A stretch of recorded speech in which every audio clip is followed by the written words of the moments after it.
All right, let's get this stream started. Welcome everyone. At least I know on YouTube side the stream is fine. Hopefully on Twitch is also fine, but it should be okay because I did actually change my setup a little bit.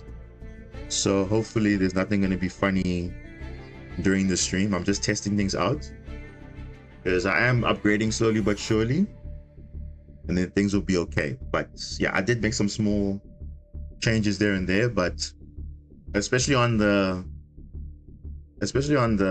internet side, because I know in the past I've been having some issues with my upload speed and everything, the frames buffering and all that stuff. So hopefully there's no internet issues. So I've changed a few stuff, got some new cables, did a whole reworking and everything. So my home network is pretty much done from the bottom up, so everything should be okay now, I think. So we'll see how it goes. But yeah, welcome to everyone that's on YouTube, welcome to everyone that's on Twitch, and I hope everyone's doing good. Let's just see what questions everyone have here. MK saying, I was wondering if another card has the same effect as Golem Aruru. Are you talking about the Witchcrafter card? I mean, there's quite a few cards that have that similar effect where you target a card and you target a card your opponent controls, return it back. But obviously, I would say Aruru is more like a generic spellcaster type support in a way, because it's literally any spellcaster, so it's not necessarily Witchcrafter, so it's kind of broken. Similar to how I would say Poseidra, the Rumbling Atlantean or Storming Atlantean, is generic for water in a way, because its effect to summon just sends any water, but then obviously the on-summon effect is setting a specific Mermail or Atlantean. But the effect to bounce is pretty much generic, because if you're playing that, you're pretty much splashing it in any deck, so, or any water deck specifically. So yeah. So guys, today one of the most craziest replays I ever got happened. Not just the one that happened on stream yesterday with the stun player. Remember the stun player? Oh my gosh. So let's put some context into this, right? So if you guys missed the stream live, basically we had a 10-turn duel, okay, against this type of deck, right? It was literally like this guy opened all the floodgates. I kid you not, he opened all the skill drain, the macrocosmos, super ancient organism. He even later drew deck only be one, and then he nightmare. He had all his runic cards. It was just crazy, and we somehow were able to play through all of that. So it was just actually quite insane. But that wasn't, and I thought that wasn't, it couldn't be that more toxic, right? Well, this is obviously relying on back row, basically. I think this is going to be a foresight for the future of masterduel, because clearly if they don't deal with that, it's going to be a bit of a problem. So what am I talking about? So I, like what I did yesterday, I did some warm-up before the stream. So this wasn't casual, of course, not obviously in rank, because I don't want to go so crazy there. So I was playing some games just to warm myself up before playing, and I was doing pretty well. As you can see, I mean, I was just like, I played one game and then I took a break, and then I just played spamming through, and I was doing pretty fine. But this specific matchup here, this 3-turn duel, you're probably thinking, what actually happened here? Like, I'm gonna make a video on it, but I thought just for you guys to see it, like, just tell me, is there no toxic replay that you've seen than this? Because remember, we're talking about now in recently, like, people are playing different types of play styles. So FTKs, stun decks, heavy combo decks, control decks, people playing, like, obviously, hand rips, barrier statue, looking at opponent's hand, all those things. So all those things are gimmicks, right? Gimmick puppets, FTKs, all part of those things. But like, this duel was just like, oh my gosh, bro, like, if I just had a chance to play, and when I say a chance to play, like, you actually can interact, because I think people confuse not able to play the game at all versus interacting. Because with So with some of the floodgates that are there, you can somewhat interact with it. Others you can't. So for example, the back row floodgates, you need to have a specific out for it. Otherwise, you can't interact with it. And the moment you can't interact with it, you're pretty much out of the game from the get-go. And that's what happened on the stream, the last stream. But somehow, we were able to play through it because we had the specific cards to play around those things. But in most cases, back row floodgates are very difficult. But then I said also to you guys that monster floodgates are somewhat manageable to interact because, for example, people play, like I play Barrier Statue in my deck. Okay, cool. It's a normal summon that 1000 attack or higher, you can deal with it. Or you can tribute summon a monster. If you get to that point, you can deal with it. Or you can have an Imperm, deal with it. So there's a way to interact. There's Droplet, there's a lot of cards, Raigeki. Those cards you can interact with it directly and then you can be fine with it. Or you can, if you're somehow playing the mirror match, like a water deck, you don't really care. So it's fine. But there are certain cards, mind you, there are certain cards which you cannot even have a chance to interact because it's like, once it resolves, you're pretty much done. So who remembers back in Masterduel in the beginning, there was a specific card called True King of All Calamities. And what did that card do? Well, let me give you guys some context before we get into anything. Because I'm going to show you that replay now, but just to understand how crazy it is. So we're going to go to obviously we're going to filter obviously by forbidden cards. Okay. So it says, let me see, True King. Okay, so,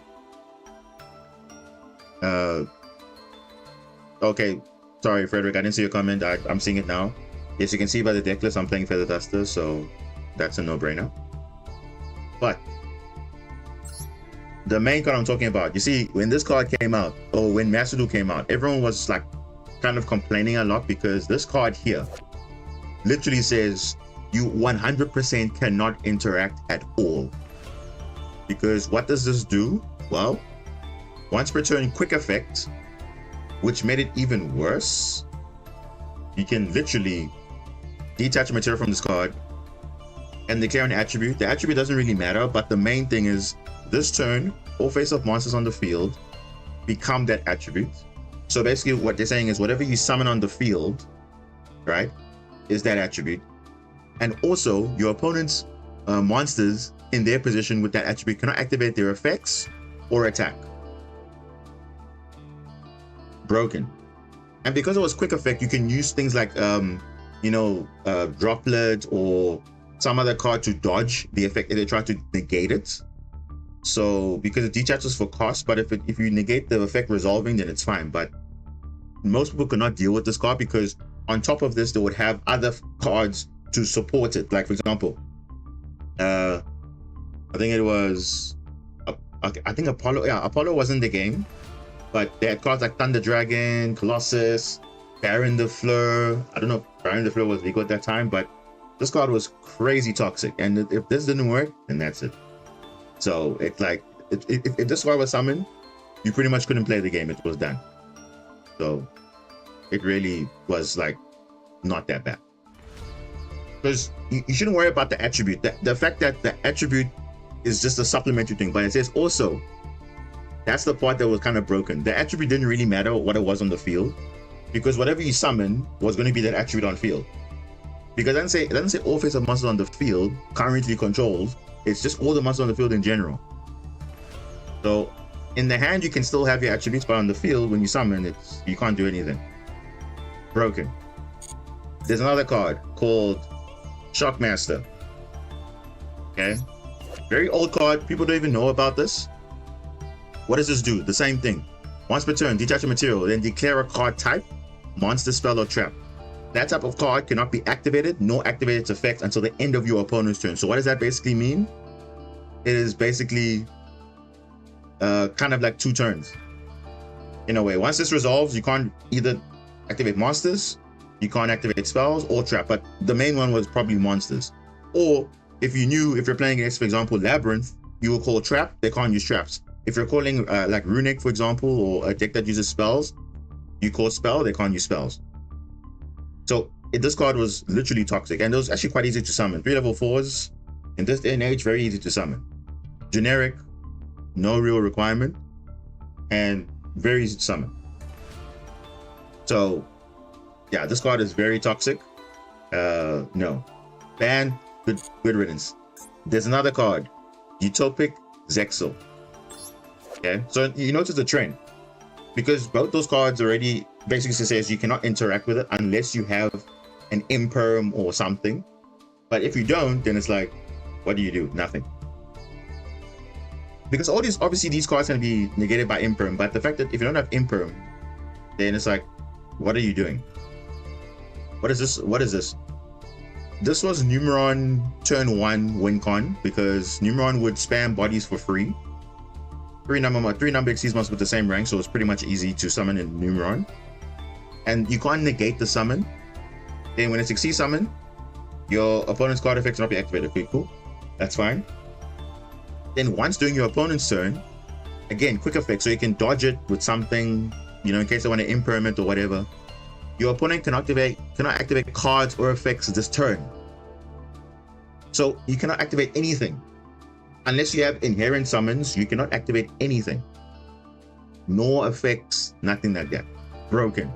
Literally broken. So that's why Numeron for a while, before this card got banned, was like top tier, because turn 1, this was your play. Turn 2, you obviously OTK then.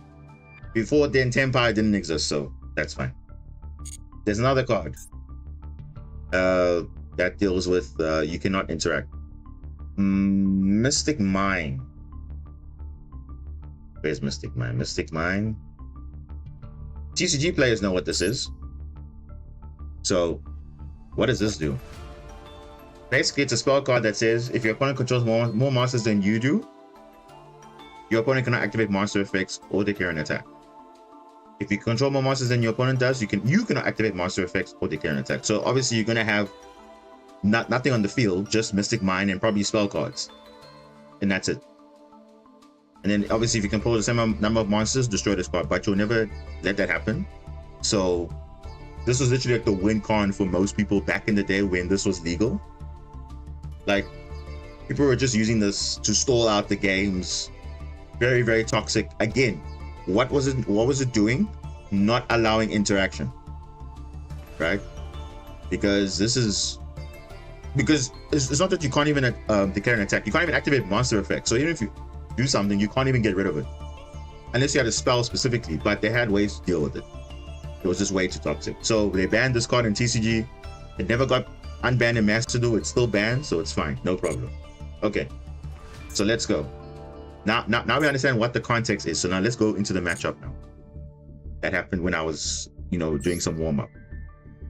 Because I want you guys to understand, like, there's no way, like, this card can be unhit or like can be around forever, because at some point it's gonna get hit. There's another card I forgot to mention. You remember Rongo? Rongo was the ultimate one, where 5 materials couldn't normal or special summon. Even worse, can't interact, broken, whatever. So let's have a look. What deck was this guy playing? We'll give you a spoiler. He's playing Memento, Fiendsmith.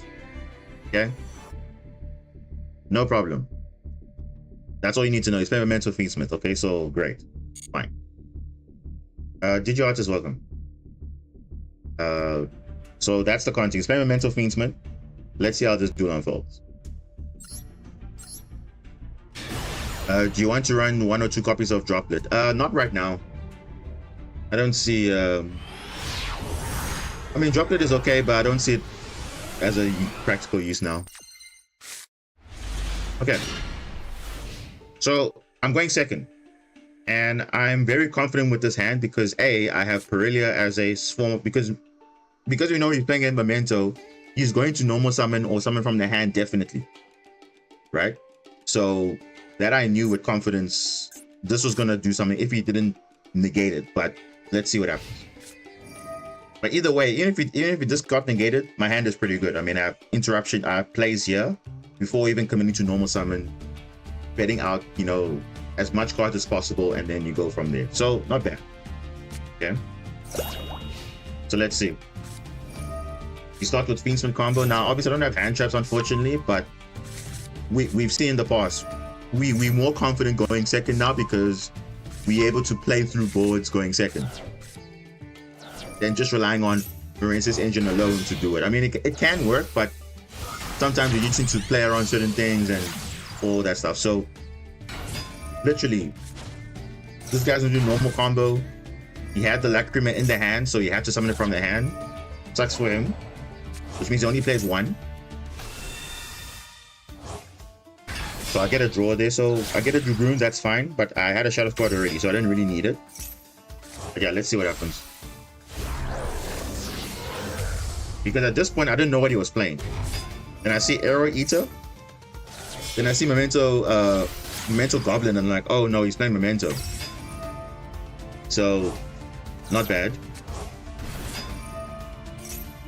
And then he's got Memento combo from here.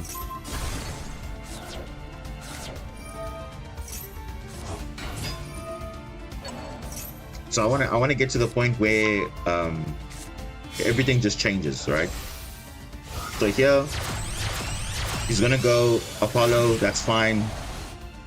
I mean, we've seen Apollo before. We can manage it. Look how many interactions that we have with the deck.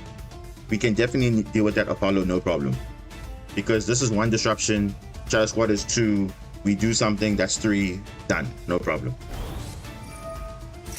He summons again from hand. You see, now I have Neptibus, even better. So I can play through all that Apollo with just a Neptibus, Abyss Shrine, and Shadow Squad already. So if there's nothing else, I can deal with the Apollo, no problem.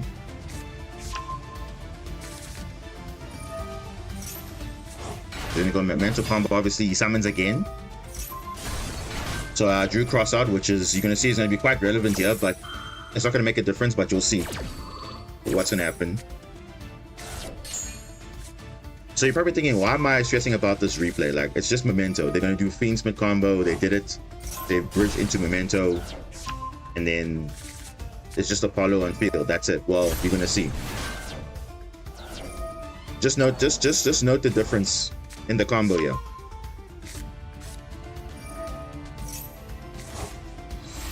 So you're going to use Memento Fusion, of course, to get Creation King. Send bodies on field. And extra deck, that's fine. No problem. You'll get his field spell, you get all of that stuff. Yeah. Haribo? No. No, you'll see. You'll see where the problem card is gonna come. You're gonna see just now.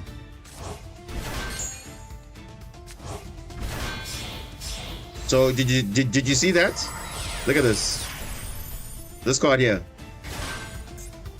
He summoned 3 level 5 monsters, and I'm like, wait, 3 level 5 monsters? Why would you summon 3 level 5 monsters? And then I realized, oh no, he's going into that card. That card. He's going to number 67, Hair a Dice Smasher. Now I want you to notice about all the cards that we talked about earlier. They are all Xyz monsters. How crazy is that? So all the broken floodgates are Xyz monsters. If you haven't noticed, Tricking All Calamities, Xyz monster. Shockmaster, Xyz monster. Utopic Zexal, Xyz monster. Rongo, Xyz monster. Now we have this one also, another Xyz monster. What are the odds of that?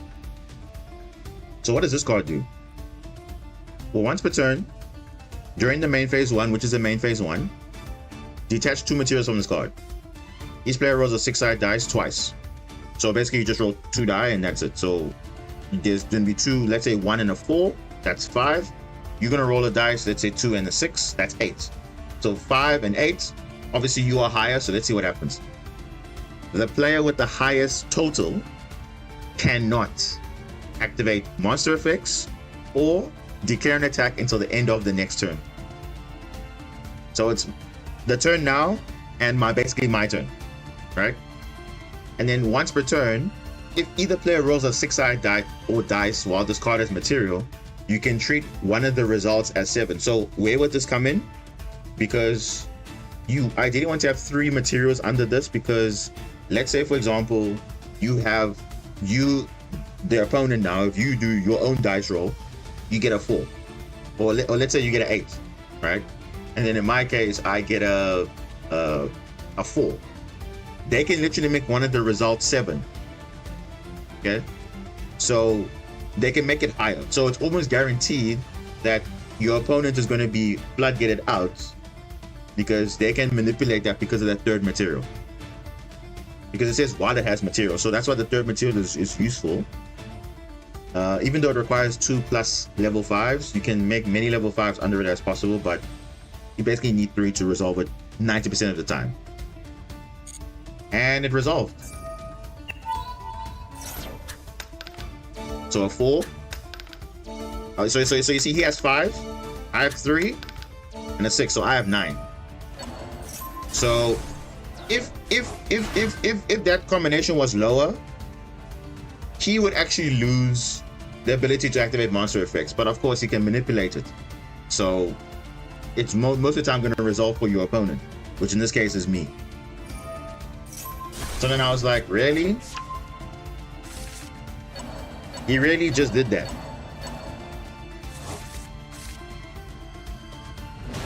So let's ignore the fact that, you know, Apollo USA is here. Okay, I feel like this even needed to be here because this is just like extra things. But this is like, really? Is this what you're doing turn 1? Like you know for a fact 90% of the time Memento players' boards are broken easily. So this makes it like, wow, okay, cool. And then on top of that, on top of all of this, you think, okay, wow, what could be more toxic? I already can't activate monster effects. I can't attack. I can summon monsters, but I cannot activate anything to summon further because I can't activate any effects.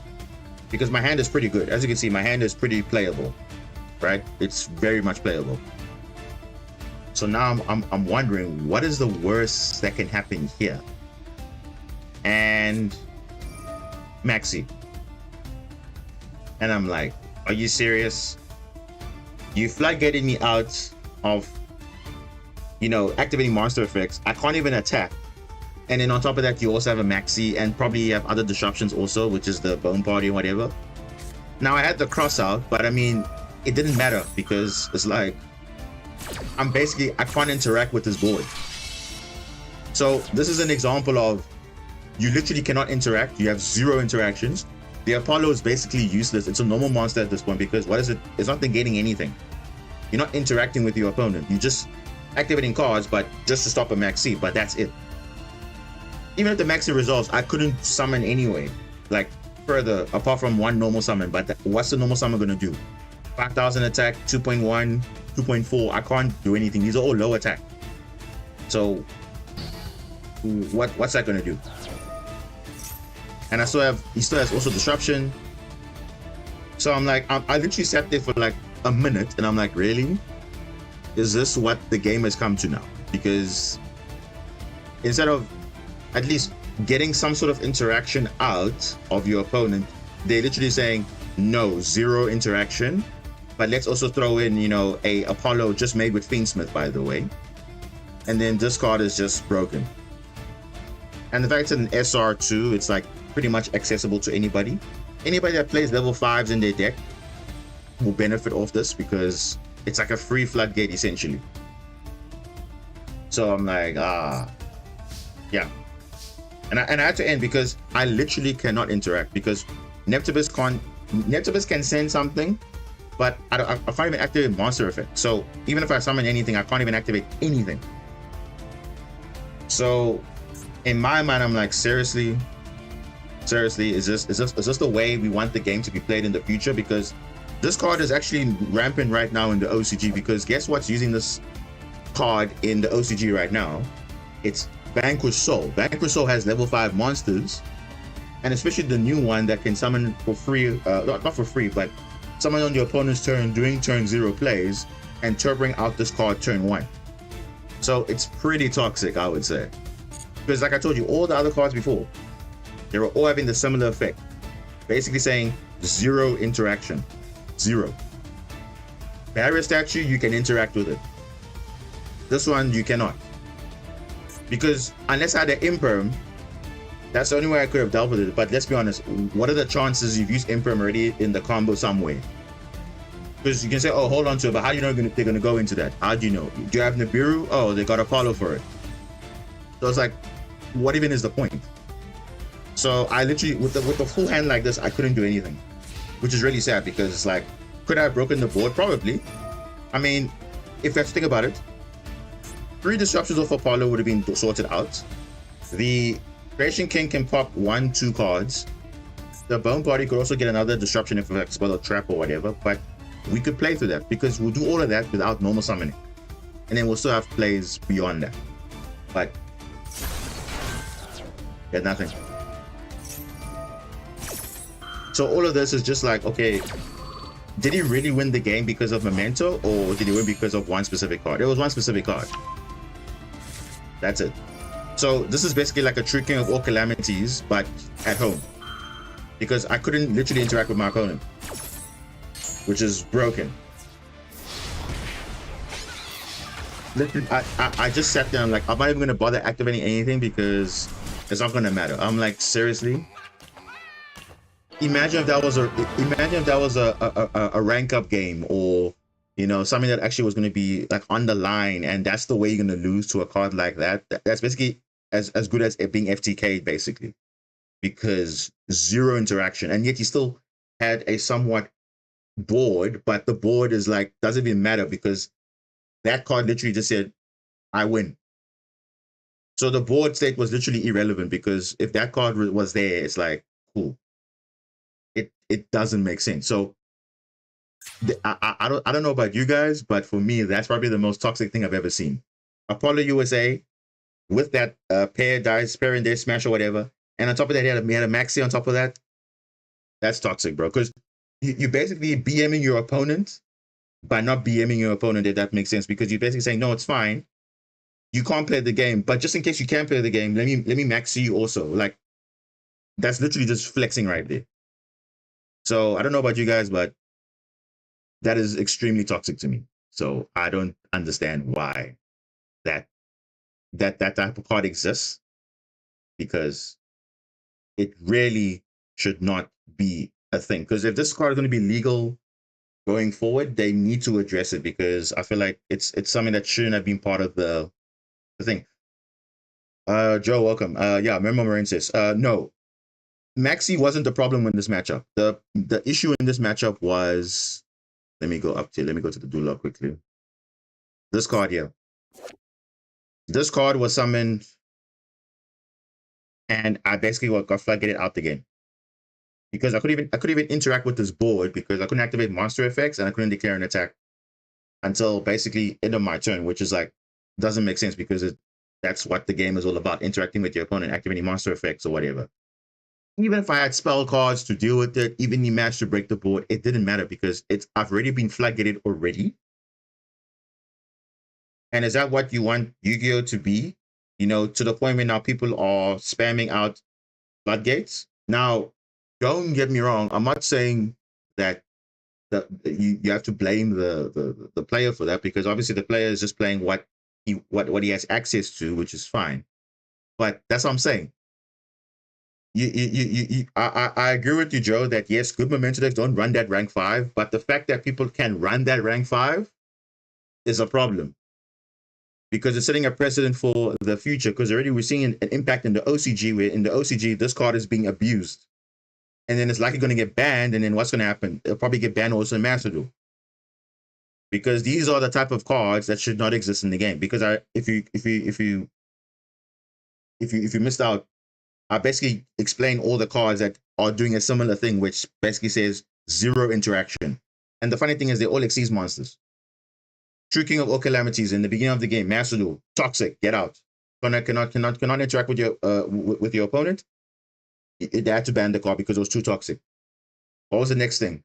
The next thing, okay, Shockmaster wasn't in Master Duel, but it was legal in other formats before it was banned because it was too toxic. Yeah. Exactly my point, Joe, because this is a problem for the future.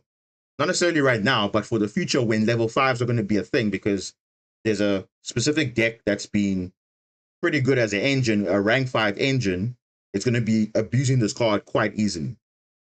So my issue is not that okay, um, they're obviously releasing cards, and to be fair though, K9 by itself is still pretty good. It's actually kind of healthy for the game because it's not super toxic or anything. But the fact that K9 is giving people access to these type of things, these type of cards shouldn't exist. And it's funny because these are very old cards. Does everybody remember the Xyz monster that was banishing face down? That was even before Kashira came out. So when Kashira came out, it was like, oh my gosh, we have a perfect extra deck monster that synergizes with the deck so well. And then it became extremely toxic because they had to ban the card because it was just way too much. So it's the same thing. The cards right now don't feel broken, but once the Yu-Gi-Oh evolves and decks, in card design get access to this card quite easily, then that's what happens. That's what makes these cards broken. That's why all those other cards got banned, because if you're going to have easy access to this floodgate, then what is the point of playing the game in the first place? Because basically turn one is out, everyone's just going to FTK you pretty much. If you're playing a deck with level 5s, anybody can summon this. Anybody that has level 5s in their deck. And the nice thing is you don't even need to play specific level 5. When that deck comes in Master Duel eventually, everybody's going to be running that engine. I 100% guarantee it, because that's like the new hand trap kind of thing, the anti-hand trap deck in a way. But if you're telling me you're losing to a game because of a single card, the board doesn't really matter. You've lost to just one card. And remember, that's what True King or Calamities was doing. I remember they will make a crazy toxic board. The Thunder Dragon, Bora Load, Omni negates, can't add cards, and then on top of that, they throw, okay, you can't activate monster effects, you can't attack. And then sometimes, like you saw in this case, Maxi, and I'm like, no, bro, that is way too toxic for my liking, because there's a reason why Master Duel hasn't been, like, how would I say, at its peak as it was when it first came out, because people realize very quickly, like, no, man, this game is way too toxic, given that it's a best of one. If you're losing to one single card, you don't have a chance in the game. What is the point? You have to surrender. Or you play the game out like this, but that is just what it is, because this card is so broken. And the fact that people are not even talking about it that much, because I just said now, all the problem cards were all Xyz monsters. So so anything that basically skips your opponent's turn is not healthy for the game. It's not healthy at all. And especially in the best of one. For TCG and OCG, you might say, okay, cool, you got side deck, cool. You can expect game 2, game 3, but in the best of one, is that really something you want to be seeing? Now, I'm not an advocate of, and I've been saying this before, we have to obviously not blame the player for playing the card. We blame the game for allowing such card design to exist, because they didn't learn from their mistakes in the previous cards that were banned, that, okay, wait, if you're making these cards, these type of card designs should not exist, because what are you trying to do? You're trying to tell people, okay, we cannot interact with your deck. These guys can't play the game. And that's why you see in the OCG and TCG, they have this concept of side deck, because now they're like, no, if it was just best of one only, people will not be playing it as much, to be fair. They really wouldn't. Or they would have to nerf the power level of cards just to make it like, the OG days. But of course, they can't do that because everything is just kind of broken these days. So honestly, it's kind of ironic, because I was just warming up, hoping to tell you guys, okay, no, I'm in a good mood. But now it seems like my mood is kind of spoiled now, because it's just a highlight to remind that, like, oh my gosh, Master Duel is really going to be in a calmer before the storm moment, because you think this is bad? Wait till all the tier 0 decks come. And I mean tier 0, Ryzel's coming, Malice is coming, K9 is coming, Vanquish Soul is coming. Vanquish Soul is going to be broken because of cards like this. And I don't know what can Konami actually do to fix that. I don't know, because on the one coin you say ban the floodgates, okay, ban everything, ban all these cards that say don't interact. But but basically, what are we saying? we ban floodgates, but then now what about the casual guys like me and you, right? Because I wouldn't say I'm a super invested competitive player. No, not really. I'm just, we play this game because we like, the anime, and obviously we like the cards, and whatever. We're not trying to be whatever, but we're pretty much casual players. So what about the new guys who don't understand the game as much? So you want to give cards that kind of, okay, let's help them a bit to kind of keep them up. So let's put some, like, floodgates. Say, oh, cool, I can knock you out of playing this or whatever. But you'll get to a point where now when the pro players get access to it, that's when it becomes broken, because you saw what happened in the past. Why did these cards get banned? Not because of their, you think, oh, but the card's very old or whatever, but because it can literally be abused in other things.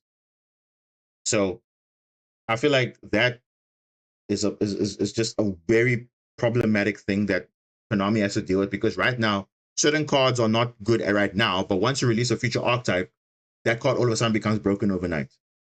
So I really don't understand why it's like that, because it's almost like they know, hey, let's make a deck design around this, and then that is it. Like the one positive I will say is that sometimes they can actually make decks great again if they realize, oh, actually, we made something, like, let's say, in another format kind of broken. Let's actually make a deck around that and let's boost it a bit. But if you're making more floodgate type decks, then I don't know. Like, it really doesn't make sense, honestly. So I mean, like, my mood is literally not good, because I'm like, oh my gosh, seriously, is this how I'm losing to games like this? And I could even test my ability in this matchup, because Yu-Gi-Oh, for me, when I see it, I see it as more like it's just like any other card game. It's a game of strategy. So now you're building like a castle, and I'm gonna see, can I break down your castle or not?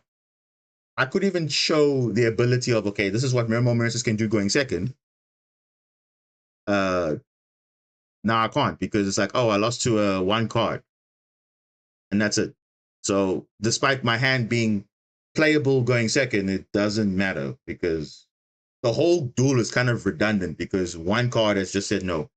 Either way, your opponents are interacting with you, so you pretty much just win the game on the spot. That's just not how it is. And especially, that, okay, you probably could have had a chance in the matchup. And in Yu-Gi-Oh, anything's a chance. If you watch the anime, all you need is literally a chance. You can break the field with like one card in your hand, and it's like the impossible becomes possible. But it's honestly not good for the game. Honestly, really, I don't know what Konami can do, because, like I said, there are literally other decks coming to the game still, and specifically for Master, because obviously Master is in that state now where we're kind of behind.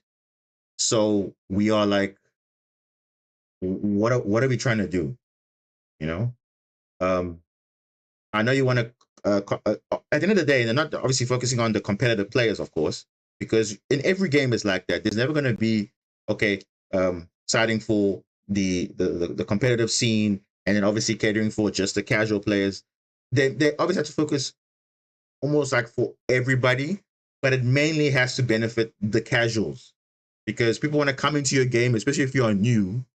You want to see, how does this game interact? Why I can't just play another card game like Pokemon or Magic the Gathering or whatever? How do we make it interactive? Because everyone likes card games, like you said, Joe. Chess. You know, every game has a strategy, but if a strategy just says, okay, screw it, like Kaiba says, screw the rules, I have money. Like, it doesn't really matter. I can do whatever I want to do. So, because I won't lie, compared to other card games, I've played Magic the Gathering, I've played Pokemon, I've played Vanguard. Um, I think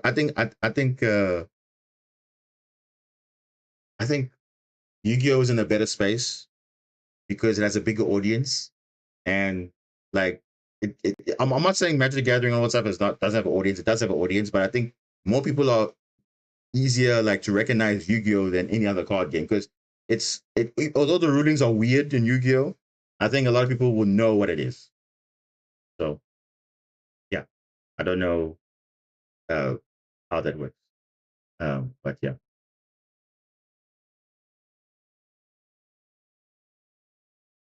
but yeah, it's really just a bad thing, honestly.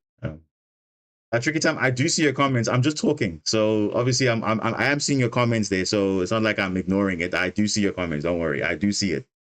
It's just obviously when I do discuss, obviously I can't now also address the question while also having my viewpoints across. But obviously I'm gonna get to your viewpoints now as I'm seeing it. So no stress if I'm not looking at it immediately. I am seeing it. As long as anyone else that says something in the chat, I'll see it. But obviously, I am just getting my viewpoints across, and then I'll get to it because I do want to obviously get your input on this also, because not just me ranting for like forever, but I just wanted to show you an example of why I think these cards are just bad for the game in general, because it's setting a precedent of, okay, now we have to ban these cards because they're going to be abusing these top tier decks. And that's not what we want. We don't want decks that are going to be just abusing these broken cards, and then all of a sudden people won't have access to it because now it's like abuse in a toxic way, and that's not how it is supposed to be. You know, so that's just how it is. But yeah, I mean, looking at what people are saying, Zach, he's saying, okay, broken than Rongo. I think it's way more broken than Rongo, because Rongo says, okay, you could argue, yeah, Rongo's slightly better, but the setup for Rongo is more difficult than this card, because this is like at least two level 5s, whereas Rongo, you needed like 5 level 4s to make it like super consistent. But that was way more difficult to summon than this. So, and like I said, the reason I'm fearing for this card, because in the future there's a specific deck that literally can turbo this out for free, like literally no kidding, like it can turbo this out with ease. So I'm just worried that, you know, the direction of the game is going to be quite bad, and I'm not really looking forward to it at all. Rizal will be locked to level 4, but that's the fact that Rizal still has access to rank 4s. Rank 4s are still pretty powerful. Imagine if Rizal had Shockmaster. It's a rank 4. It's banned. Just imagine Rizal having Shockmaster. They already had access to Abyss Dweller.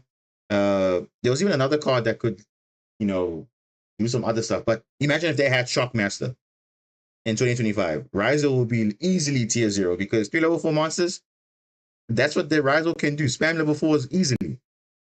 And then just call monster effects. Done. Okay, next thing. Like, good thing that thing is banned, because no, we don't need that, because already rank 4 is already that powerful in the game. You don't need floodgates to attach that as well. Because Ringo technically was also rank 4 too. But no, we don't want that at all. So let me see here. What else is... have you seen how people are using Castell to thrust and use Hobby Fist? Yeah, bro, I don't know, bro. Like, you know what I'm saying, people will find a way to make these floodgates work. And why is that? Because again, it's generic. If you control a win beast, bro, that is so generic. There are so many decent wing beast monsters. Like, Poppy's Fit of Storm is like probably the most broken. It's pretty much the same thing.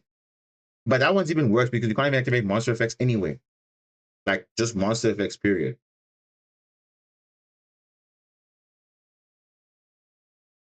So that's why Flandreese was enjoying that card, because they could spam that thing easily. And then that's that. But again, those type of cards that just really shouldn't be in the game. Honestly, I'm not happy about it, but that's just how it is. Speaking of Rizal, have you seen how many people... Yeah, okay, I've already mentioned that already. I think you spoke about that now, so that's fine. I'm not sure why it's repeating the chat twice, but okay. Your opponent's running 2D barrier. Would have been cooked if they opened up along with the Blackwing combo. Are you playing against Blackwings? Oh, but then again, Blackwing is also summoning another card, which is also difficult to summon, but we're not going to talk about that. I don't know why they took it up my Fallen of Paradise. I guess it was because they don't have my opponent to get a chance of having an effect potentially resolving. Oh, Fiend's of Paradise. Okay, that's fine. Oh, that was early in the day. Okay.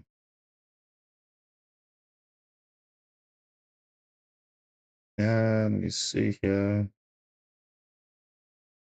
Yeah, I think I'm covered.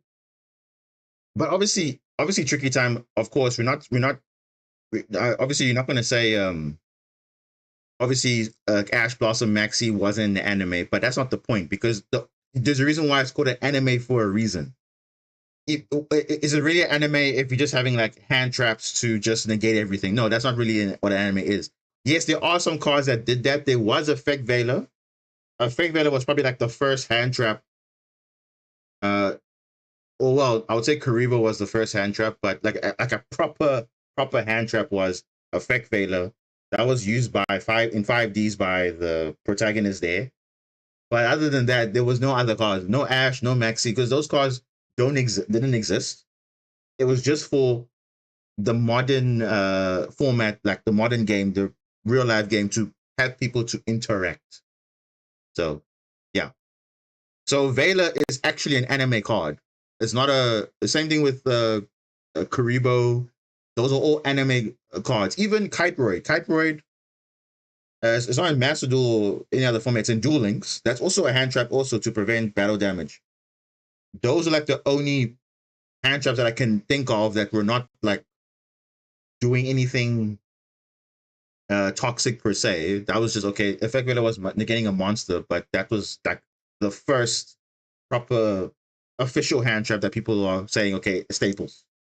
But Maxi, Ash Blossom, Nibiru, all those things are not anime cards. They're just cards for the real life. So I would even worry about that.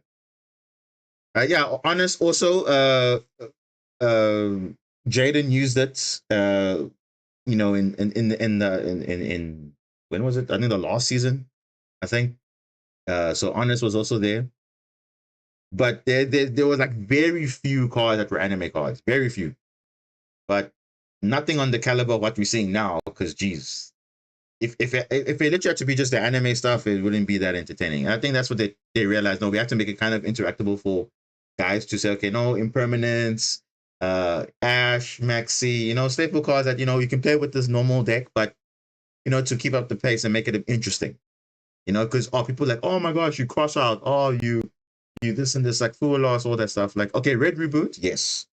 Red Reboot is a real card, but not Impermanence though. Impermanence wasn't a real card. Red Reboot was the real card used by Revolver, I think. Yeah, the Dragon Link guy, basically. Red Reboot was, I think at the time, was probably one of the most unique ones because a counter trap activates from the hand at the cost of half your life points. I was still pretty broken though. Just saying. But yeah. Anyway. So you're gonna see a video on that just to show it out there to the community. But honestly, I'll leave it up to you. But definitely that card is gonna be a problem for the future. Like, because it will literally be the case of, are we seeing literally a pattern? And I'll show all the cards that are gonna be, that are literally similar to that, and then you'll see basically on the thumbnail, basically like, okay, is this really the future of Yu-Gi-Oh? This, and you'll see that replay and you'll be like, oh my gosh, wow. Yeah. Anyway, so that was enough of that. So, but obviously I'm open to anything, like discussion and stuff, if people are okay with that type of design or whatever. But I just think that Konami just sometimes mess themselves up because they forget, hey, wait, if we make an archetype that actually can use this card nicely, boom, now it becomes broken overnight. What can you do? But okay. So we are currently in Diamond 3. And yeah, we'll see how it goes. I can get to my replay if you don't mind. Actually, yeah, let's get into the replay. Wait, same main account again? Oh, different account.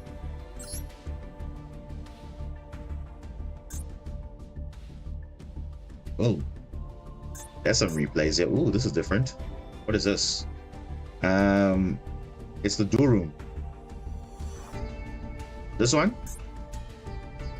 Wait, this one, yeah? The third one, not the rank duel. Okay, let's see something. Let's see the dead. Okay, it's the same list that you had before. Same one. Okay, and you are facing something like you're playing Galaxy Eyes.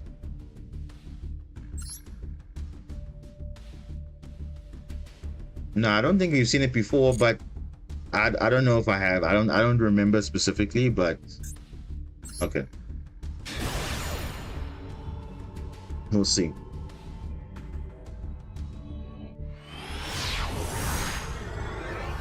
Okay. Ooh. Okay, so let's see. Oh, this guy's got a Nibiru, so it's kind of interesting.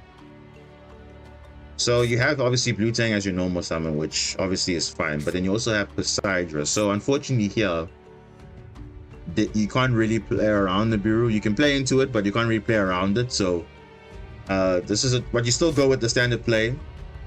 I would probably try and go for, you know, Crystal Heart to at least prompt in Nibiru if he wants to use it. But I mean, the worst case, you have Maxi for follow-up, and if you get a water, you can still extend. You can probably go into the Neptibus. So worst case, you can still make this, because this can use a token. So you can use a token, just need to have a Fishy Serpent or Aqua and 3 monsters. You can make it if you can do that. But I mean, the hand is pretty much playable, but let's just see what happens. Okay, Blue Tang's gonna send Aqua Angel. Aqua Angel's gonna summon. And this is where you're gonna see, oh, this guy has Nibiru. Summon number 3 actually. And you know, okay, from here, you're like, oh, this guy has Nibiru. Crap, what do I do?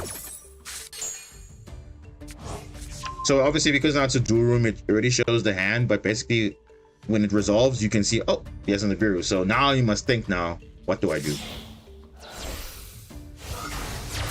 You're gonna search for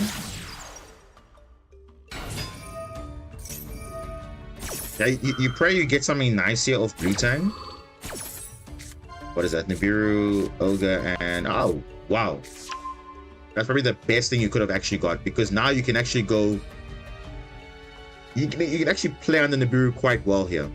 You actually can, because now you can go Crystal Heart, use Dive, and then try and force out the Eclipse. You would think, okay, I should Nibiru here, but then some people get tricked into doing that, and it actually doesn't work. So let's see what happens. Yeah, field spell. Go into the Crystal Heart. So I would literally force out the Eclipse spell. Okay, so again, I promise you, if you do it like that, like maybe 50% of the time, people know what that card does, but most of the time, people don't know what this card does, because remember, while it's in the Monster Zone, Crystal Heart is unaffected by monster effects. So it actually plays around the very quick well. So now, because the way I would have forced it out to say, okay, I'm going to use the Eclipse spells to get the links. Some people with Nibiru there, others with Nibiru like this now. So it's like, oh, doesn't work. Nothing. Anyway. And you go from there.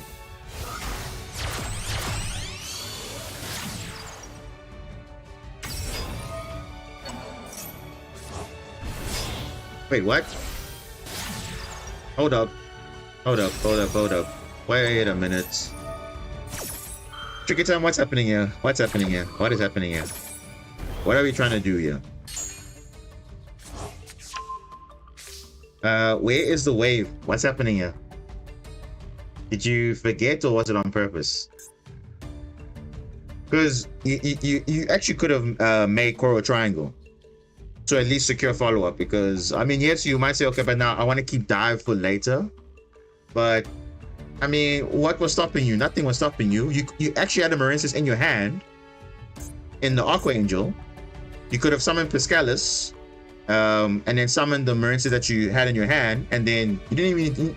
I would have kept Poseidra in my hand for follow-up, and then obviously use the other Marincis that I get back from Core Enemy, discard, or I could even add back the Dive if I was really worried about not having follow-up. I think it was because I couldn't make Coral Triangle with Poseidra. Yeah. So again, guys, remember, Marincis Coral Triangle requires at least 2 Marincis monsters. So do not try and make it with Poseidra or whatever. I remember when this card came out, I always used to make that same mistake also, like trying to use other non-Marincis monsters, and it doesn't work. So now you know, if you have a Marincis monster in your hand and you have Dive, use Piscalis to summon that extra body on field, and you go from there. So you could have gone that line, but We will forgive you if you win this duel. So let's see. But it's still fine. But now the thing is, you just lost your follow-up a little bit. But you do have hand traps, so it's not going to be a big deal. And you've seen their hand also. Yeah, so it's fine. Imperm, unaffected, doesn't do anything. Happens 90% of the time. Yeah, don't give them any ability to search. Do not.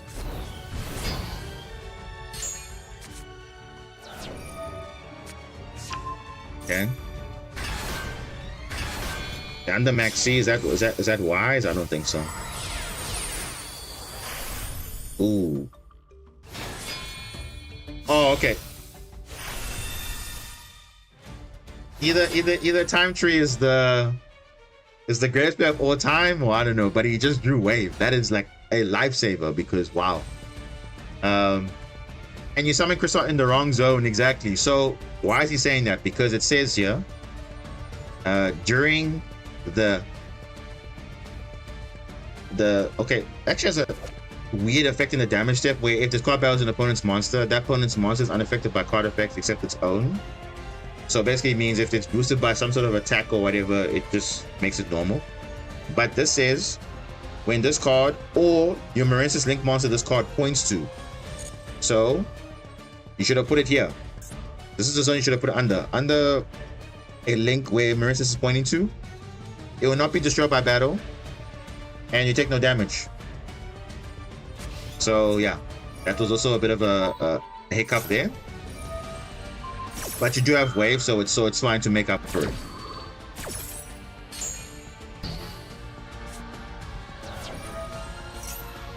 I mean, is this lethal damage? I don't think so. Yeah, this is doing nothing. Yeah, you actually could have still kept your monster on field, but that's fine. We'll deal with that. So, you know they have a Nibiru in their hands. Let's see what happens. Every turn is gonna send Spring Girl.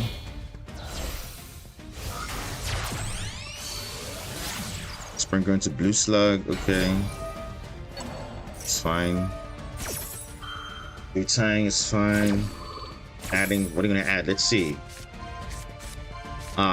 That's okay. Alright, Spring Girl gonna link into... Now you're gonna spring into Coral Triangle. Okay, that's right. That's fine. Okay, get a wave to play around the Nibiru. So this is actually very good because you did it under 5 summons. And also you're able to still get your follow-up now to do your main play. So now you can comfortably play through that Nibiru with ease because now you have a monster to target and you're unaffected, so it's all good.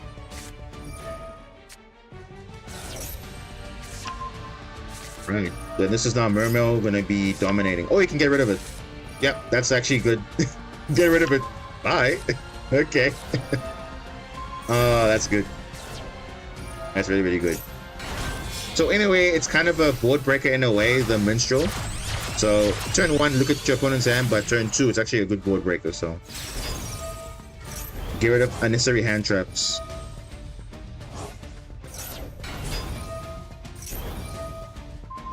Are we going for some sort of board wipe or what are we doing? Now you're gonna go for an enemy, link or revive something. Yeah, you're gonna revive something. Yeah. Wait, what? Oh, you're going to Marble Rock, okay.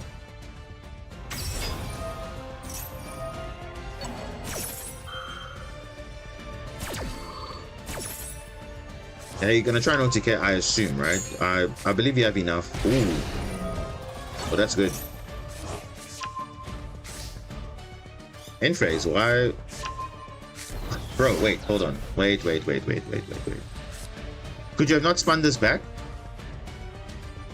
Because as far as I know, if you have Galaxy Eyes Photon Dragon as material, it gains this effect, unaffected by opponent's monster effects. But there's no Galaxy Eyes Photon Dragon anyway. This is Galaxy Eyes Prime Photon Dragon, not Galaxy Eyes Photon Dragon in the name. So I would have attempted to spin this back completely. Yeah, that's why I'm wondering, like, why didn't you bounce? Or did you not know that this only says Galaxy Eyes Photon Dragon and not just any Galaxy Eyes monster? Because if I was in that duel, I would have identified that and I would have actually used Poseidon to spin back because you did have another water monster, so. Yeah, but I made the duel more fun. Bro, you could have gone for lethal. It's not about fun, bro. It's not about that. Don't mix fun with throwing the game away, because you can throw the game away and then now you're like, what does that do? So it's like, okay. So do room, so it's fine. Okay. So be it. But again, you see, we're learning. Okay. For anyone that doesn't know, this is only unaffected if you have Galaxy Eyes Photon Dragon specifically as material. So if there's no Photon Dragon, specifically Galaxy Eyes, basically this level 8 monster here. Where is it? This one here. Doesn't have this, not unaffected.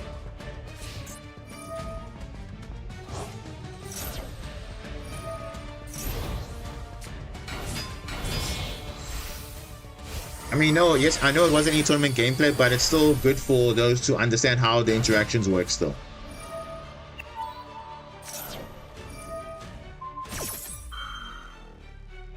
Bro, he's facing Photon. It's not getting much funnier than this. I mean, yeah, but I mean, even if you're not playing against Photon, it's still, you know.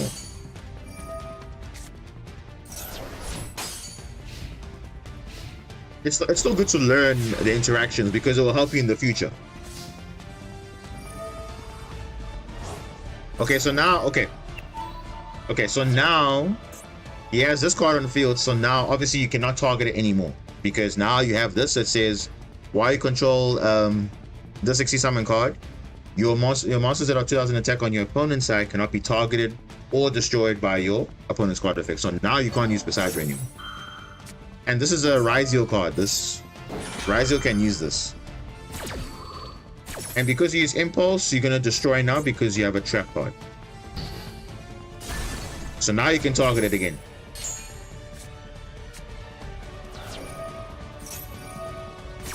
Yeah, the Nibiru is completely useless at this point. If you spin that back, you pretty much win the game.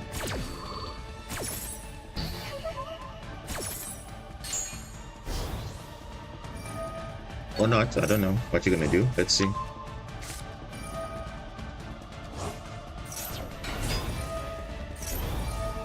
Okay.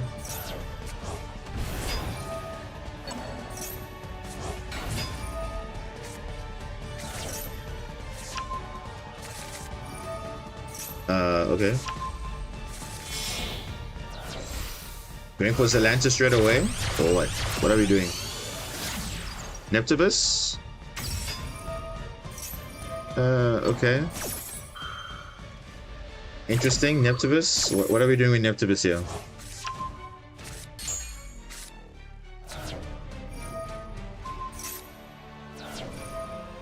Oh, okay.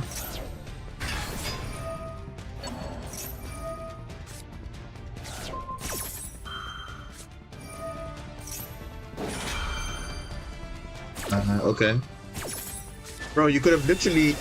Okay, I'm not gonna say it was wrong, but the thing is, you could have literally not even needed to summon Neptibus and play into Nibiru like that. You could have just spun it back immediately and gone for game. I would have not even wasted time because like now you're just playing into Nibiru. But yes, you did have way for it, but still. And that's how you get rid of it if it was unaffected by Photon. If it was affected by Photon Dragon though. Yes, I understand that, but I mean, at that point, you probably would have. I would have read the card and say, "Hey, this is only unaffected if it has Photon Dragon." But okay, not a bad thing, but it's fine. Just win the game at this point. Yeah. Okay. Yeah. So it's fine because it's a but obviously there are a lot of things which obviously could have been way simpler. I always say, I remember in school, my teacher used to say, whether it was on the sports field or in the classroom, keep it simple. Don't overthink everything. Yes, it's good to be over prepared, but you don't have to be like, super over prepared. I mean, still do the basics, play around stuff comfortably, yeah. But that was a good replay, but I think that's a good replay for coaching, definitely, because you also don't want to be doing a lot of unnecessary things unless you need to. So you do it unless you need to play around something, but otherwise just keep it simple.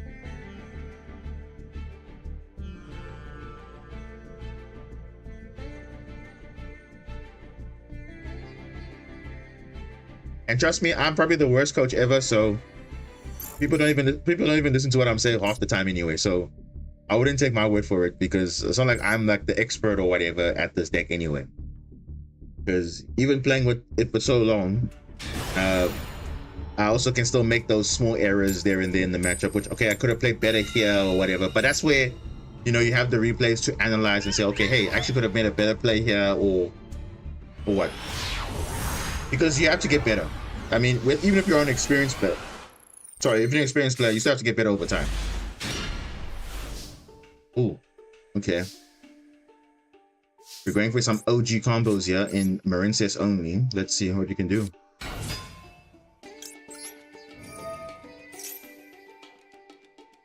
Oh, he probably has Maxi, which we're probably gonna draw here.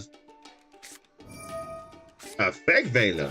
Oh my goodness, no, that's not a good Veiler. Probably has Maxi also.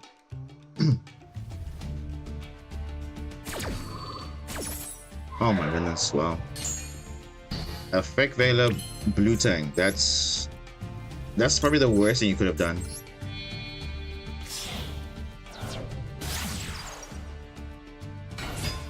Okay.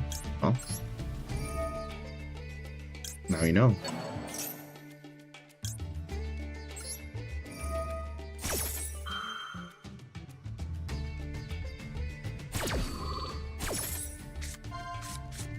Dominus Maxi. Okay, nothing relevant. Okay.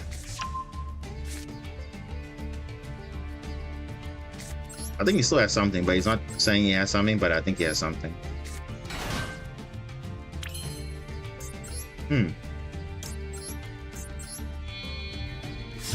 Alright.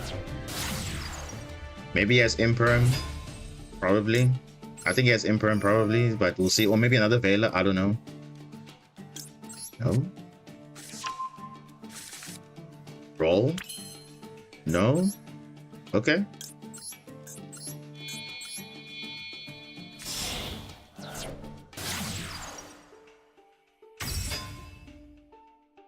Nibiru?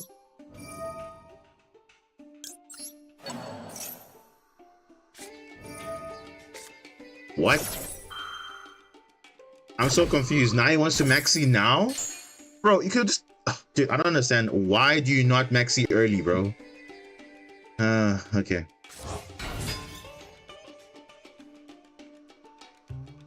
Like...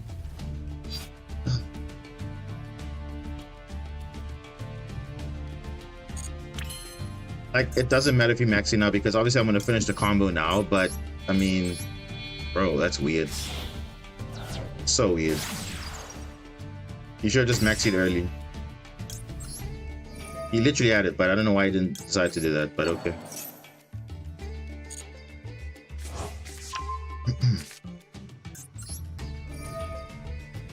Gonna get this engraved.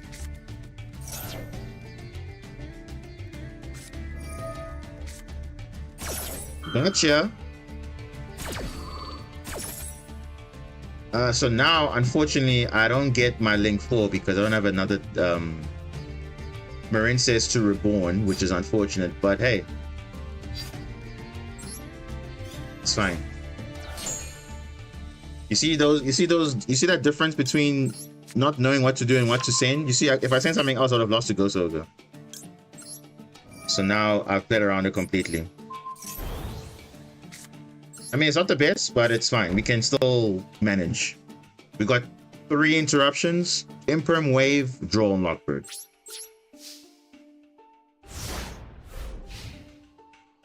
So, not bad.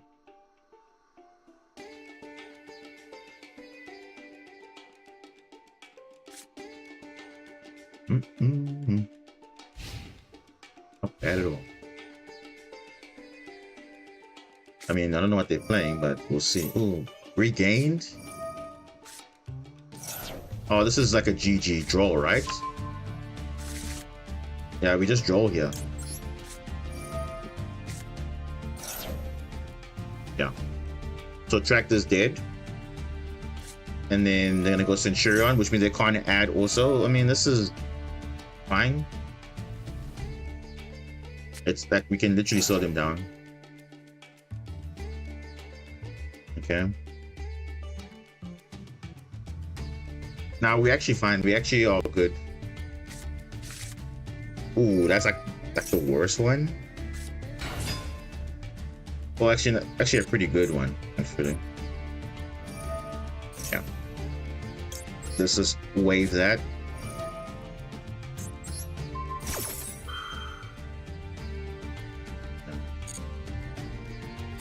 And if he has no other plays, we can OTK him next turn. Definitely.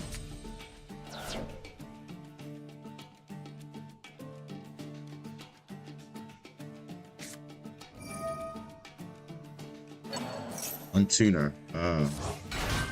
He wants to do Fiendsmith combo still? Probably.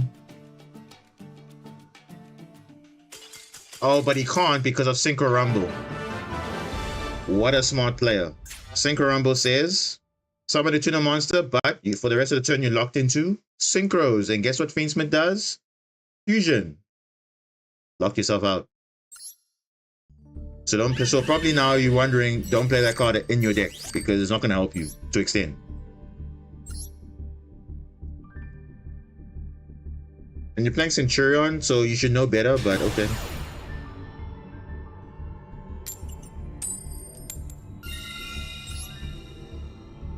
So you see, I feel like that's kind of conflicting. Although Fiendsmith is nice as an engine, it does conflict if you play a card like Synchro Rumble.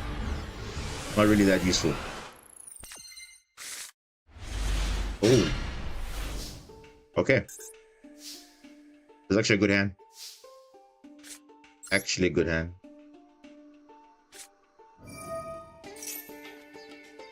Really good hand, actually. We got Nibiru, we got a hand trap, disruption, we got Shadow Squad. All we need is just a level 5. And yeah. I mean, I think he knows what's gonna happen. Mermail, uh-oh.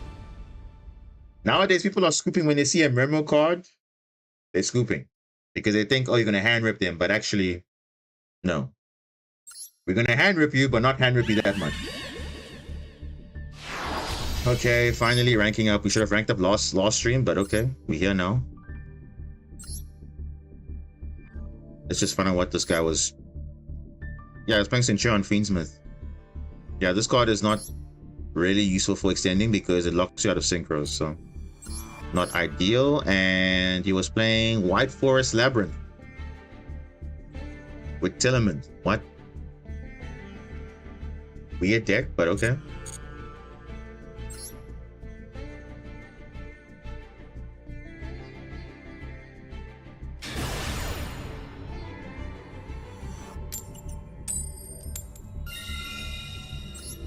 Now we're going first more often. Why is it that when we're getting closer to rank up, now we go second and all that? I don't understand.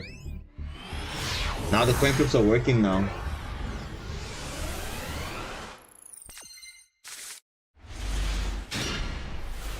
Yeah, not the worst, but it could be better.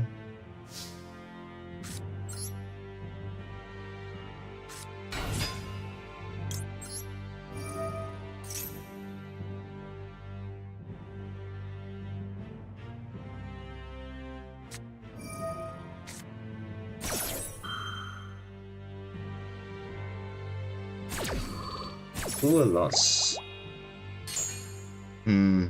Yeah. Unfortunately, no. We have something, so it's fine. Just put Basilima and pass. Don't even try and... Yeah. I mean, I could have summoned Aqua Angel and get a draw one, but no, it's fine.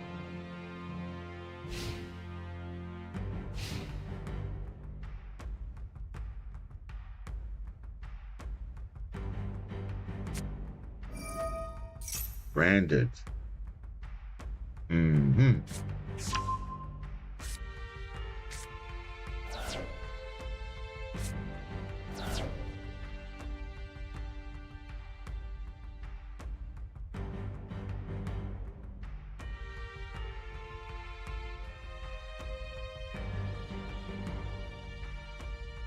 Branded is getting more popularity now, so it's almost like becoming a Blue Eyes equivalent, just everywhere now.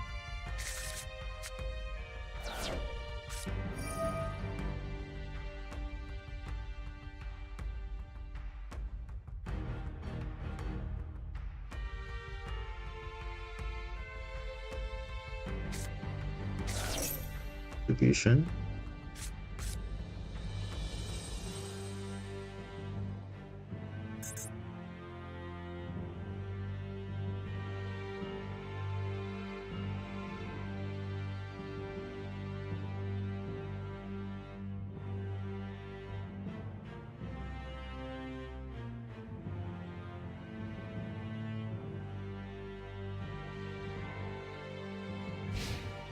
Wait, what?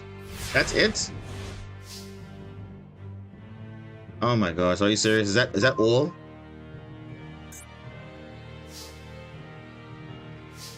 Wait, what? I'm so... Bro. Okay.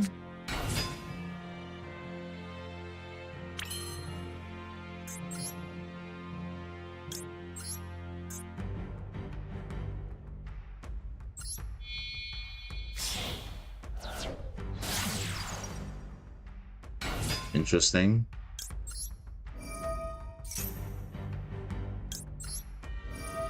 Dragon Lord only sends water from hand or deck to grave. Yeah.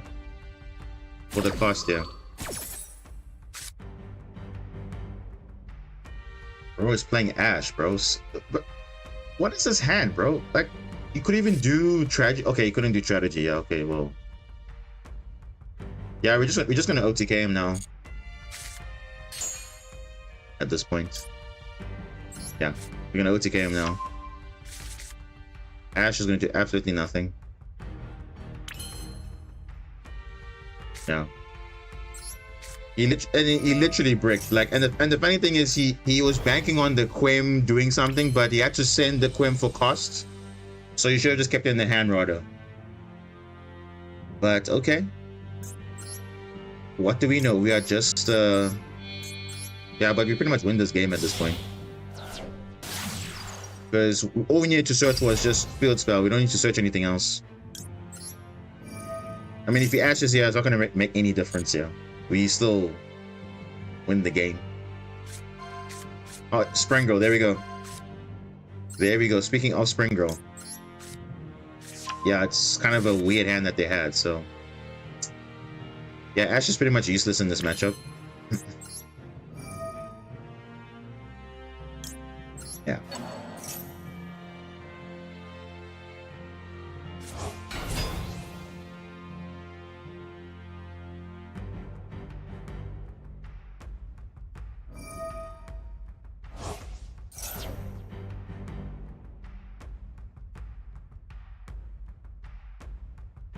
Oh, it's the Granganol's triggering summon the Despia from the deck.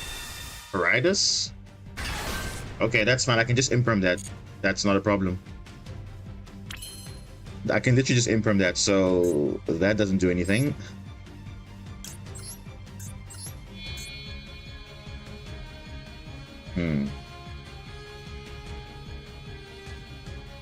Or I can just deal with it, but nah.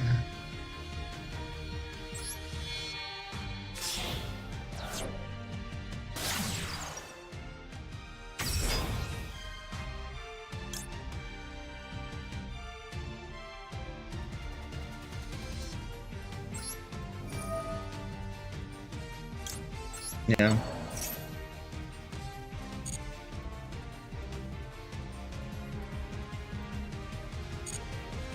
Oh, actually, no. I can negate the Albaz actually. So I'll actually we'll just wait for that. Unless I need to negate that because this makes it everything 0. Khalid, welcome. Khalid, welcome.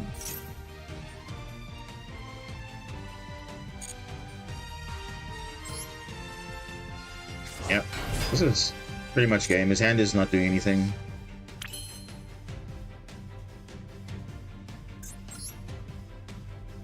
Yeah, this is...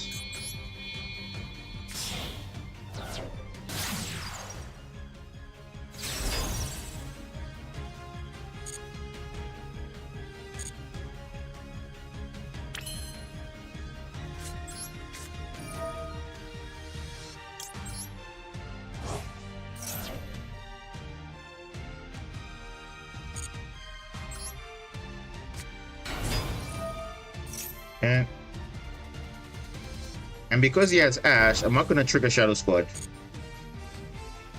I'm not going to trigger Shadow Squad because I don't want him to potentially have something that he can have. So I'm just going to play around that completely. Because they are mandatory triggers.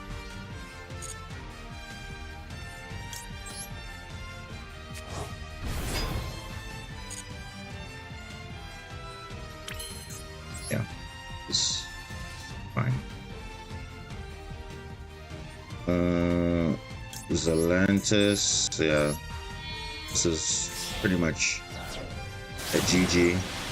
Our Baz will fuse into nothing, and then that is that.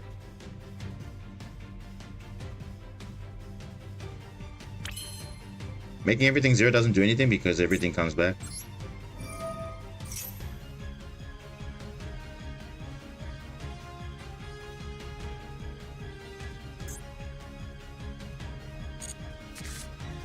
Yeah.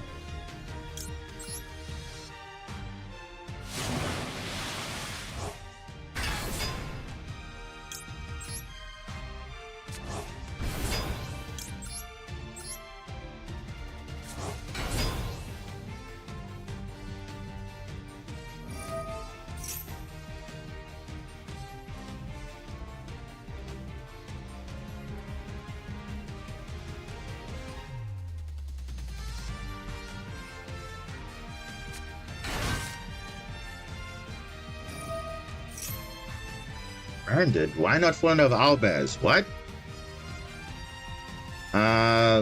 Okay.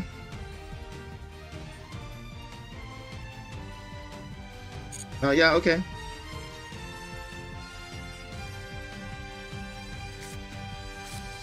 Branded fusion, like there's another turn. Bro, there's literally no other turn. There's literally no other turn. There's literally no other turn. There's literally no next turn. Should have at least summoned Albaz at least.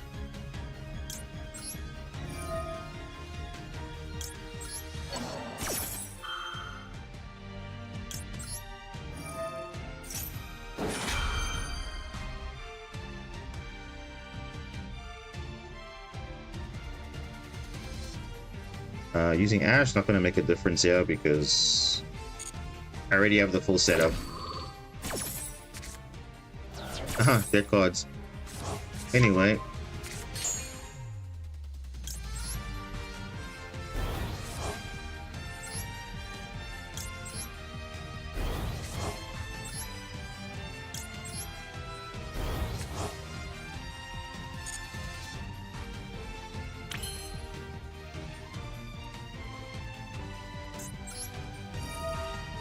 Let's just add this for follow-up.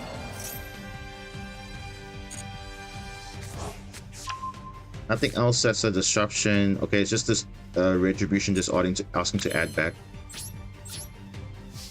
Yep. And that is that. Start our battle phase so that I can play around things that ask to declare an attack, so that's fine. Alright. Anyway.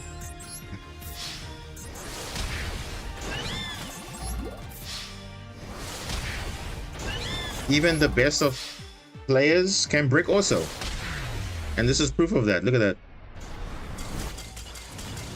So are you guys believing now that 40 cards is not the end all and end all to everything? Because I'm pretty sure this guy's playing 40 cards or 44 or something. It's like, doesn't matter what you play, you can still brick. Like, let's see how many cards he's playing. He's playing 60, and guess what? He also bricked. Just like me, I also bricked too. So I mean, he's playing maximum starters, which is fine, but you can still not draw the right combination. The funny thing is, I think I just used that to bridge into my Marincius to look into my opponent's hand, which is funny because I either get Mermills first or Marincius first. Either it's like a game or Strict Soccer Angel in here or it's not here when you need it. I mean, yeah, it's not. So for you, bricking is like, okay, I don't open any combination, or I open the bad Mermail card, or like a Dragoons on its own, or Shadow Squad on its own, or worst case, you see Marincius and you're going second, you're like, Is it playable? We'll see. But then, like you say, sometimes Aqua Angel's enough.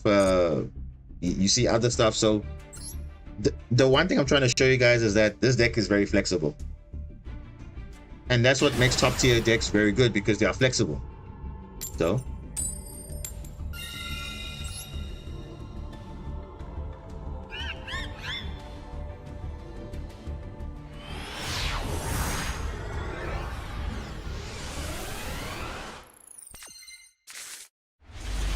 ooh. Okay. We got the interesting line of area and shadow squad. This is literally like you can literally do whatever you want, because as long as you know that this is gonna resolve, it's like you don't really care what you're gonna add. You can ash this, it doesn't matter. Shadow squad's gonna trigger regardless. Yeah. So you either ash that effect or you ash another effect. Either way, you're gonna get a level 4. If you don't, then yeah, we'll see.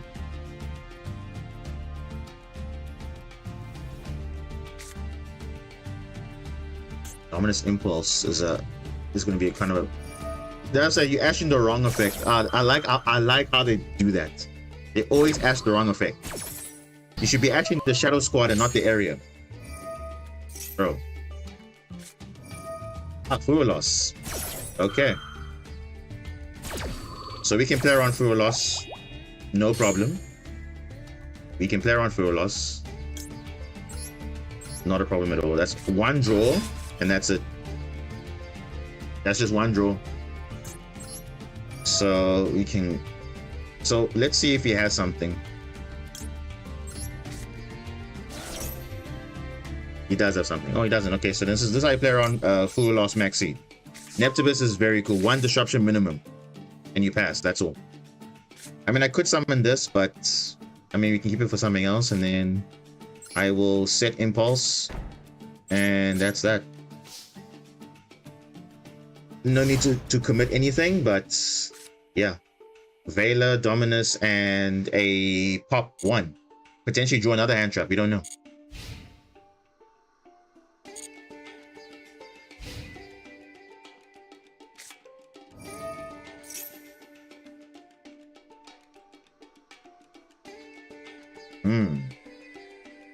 The field spell. Interesting. Okay. That gives you an extra normal summon. But then again, if I kill your normal summon, then you don't really, yeah.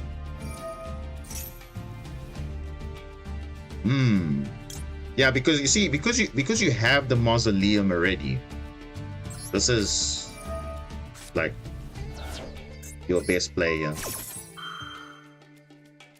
If you have call by, use it. Don't really care. Because he has an extra normal summon, we have to wait for him to commit first. Let him commit a bit and then see what happens.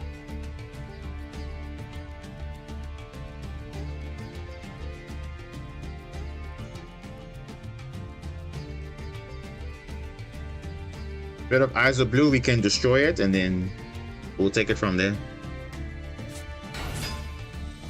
Another Sage, bro. What are the odds of that? Or we can pop True Light, and then that's it. I think we'll probably just do that. Probably pop True Light, and then that should be that. Another Veiler. Oh, that's really funny. Really funny. Veiler. Yeah, we're gonna pop this.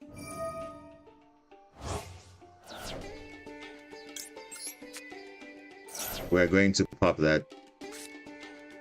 Aqua Angel is a nice draw. Very nice. Let's pop that.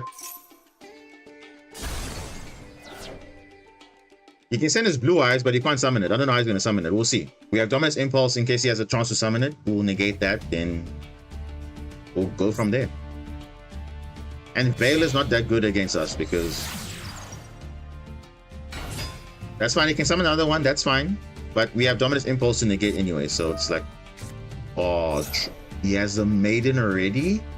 Interesting.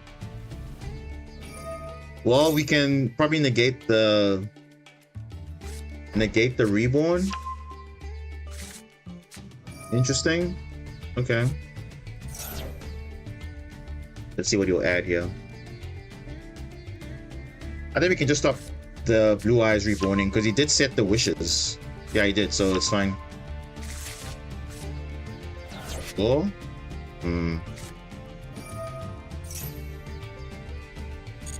That's fine. You can have that.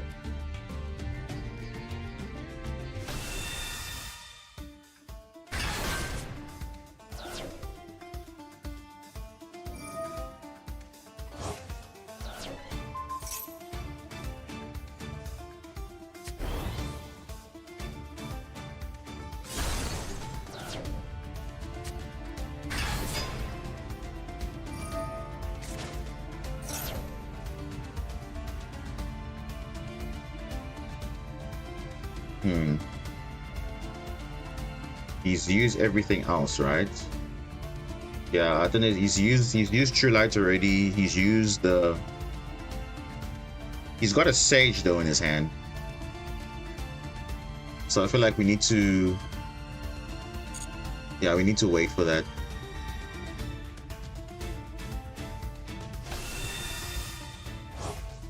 Yeah, I think yeah, we'll negate this.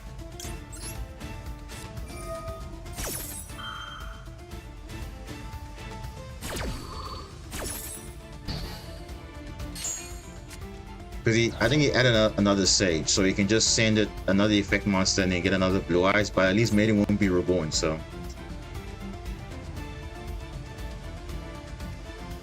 Now, in this scenario, you see he has 2 Sage in grave and 1 in the hand, but after the ban list, that 2 Sage is only 2 Sage that you'll have, and that's it. Battle phase, yeah, it's fine.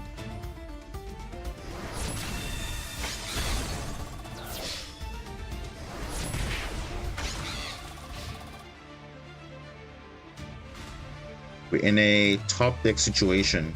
Well, not really top deck, but like we're in a Heretic Seal. Okay. I guess that's it. Give us a good hand, a good draw, please. Oh, yes, the Sidra. Beautiful. Exactly what you want to see here. Perfect. The perfect card. Maxi, it's fine, bro. We're gonna brute force through it. We're gonna brute force through that.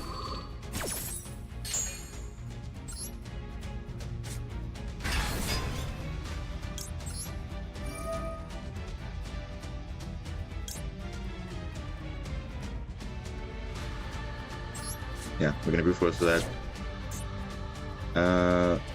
We're gonna force this out.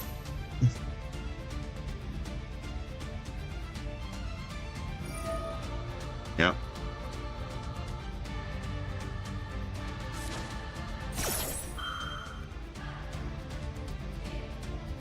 I mean, the worst thing you can summon is probably Nibiru, but that's fine. Or we can rip it, hopefully. We'll see what his hand is going to be.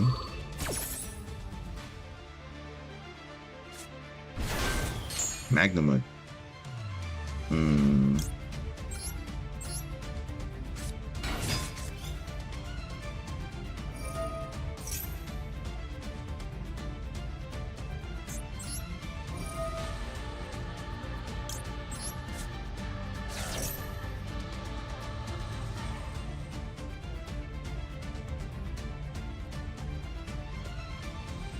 Weird Branded playing Bestial. Why is it weird? Branded do play Bestials. Are you referring to Blue Eyes? Zaxi? The ban list was applied yesterday. No, it's going June 1st. June 1st is when the ban list drops, not now. So basically when the rank resets, that's when the ban list goes live.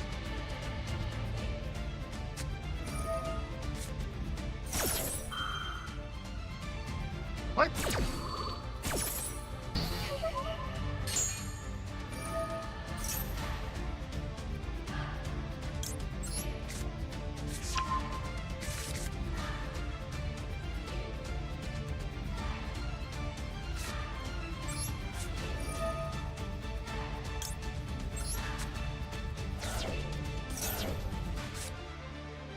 Imperm is not good here.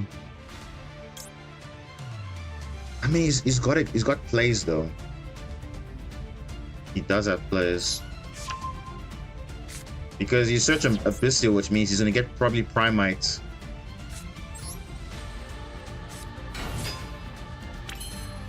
So we'll just have to see what we can do there. We did no Marince's plays yet. We'll see the rest what we can do here.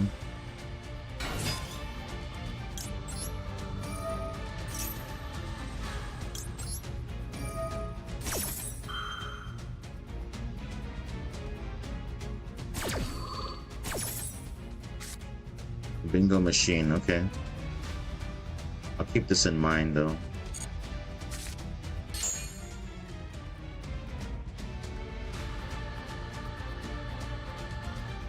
No, I can't really OTK, so nah. I can't really OTK. I'm gonna just make a field. I mean, sure, you'll have like a billion cards, but what can you do? Or maybe I should play around Nibiru just in case he has it. I think we'll do that first.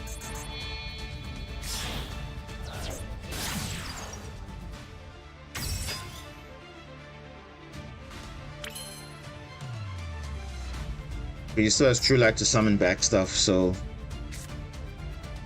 let's see how that goes.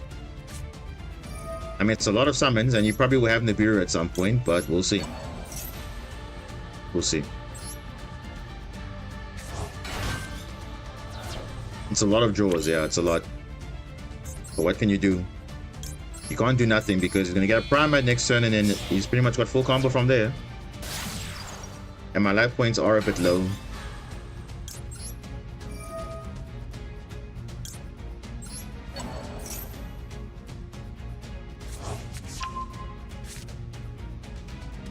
Yeah, we have to go all the way. Unfortunately, we have to go all the way. We cannot stop. Worst case, we're gonna get Crystal Heart, put the Marincis in hand, and that's fine.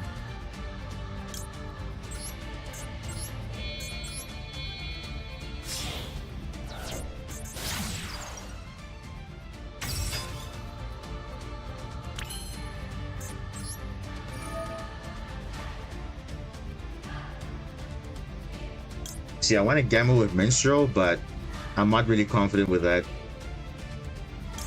We have to go with the conservative play. And that's just get Marincis Wave in play and then some sort of a follow-up.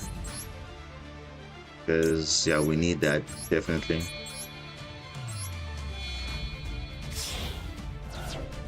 And I'm pretty sure you probably opened Duel Beam at some point. Duel Beam is somewhere here. I'm pretty sure. Yeah, so he's already used Ash already, so you can't like negate this. Unless he has Veiler, but he probably does. He probably does.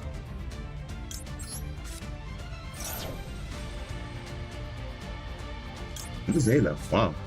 In all of this, no Veiler. That's interesting. Yeah, I think the best bet is probably just go Bubble Reef.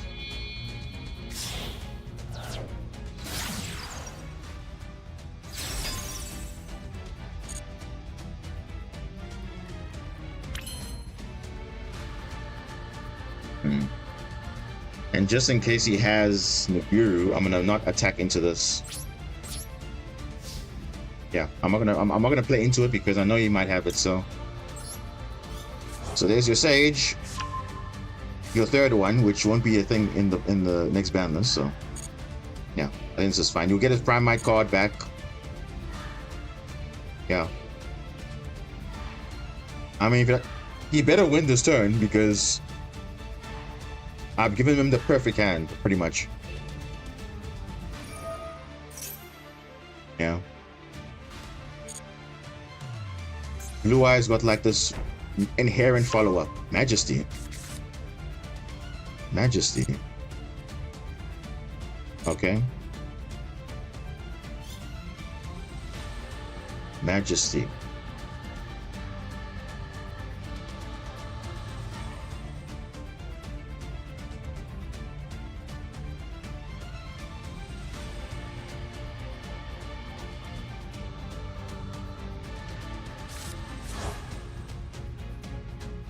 Oh, he only plays 2 spirit. Oh, interesting.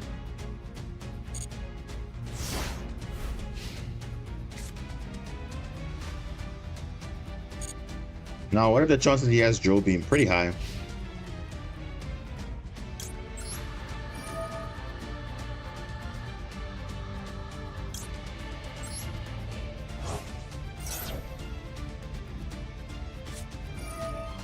Ash. All right. Yeah, that's fine. Wasted all your 3 ash. Wow. Okay. Majesty. Drill beam. Please drill beam this because I know you have drill beam in your hand. And it's a GG from there. No, what? No drill beam. That's odd.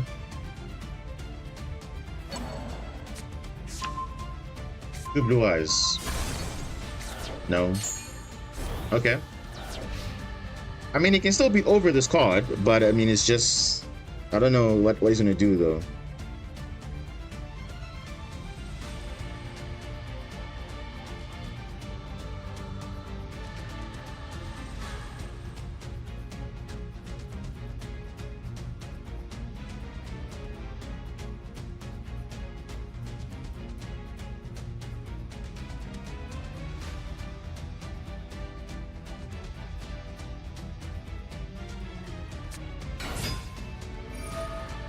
I might, but no Joe Beam and all of that? I don't believe that. No way. How?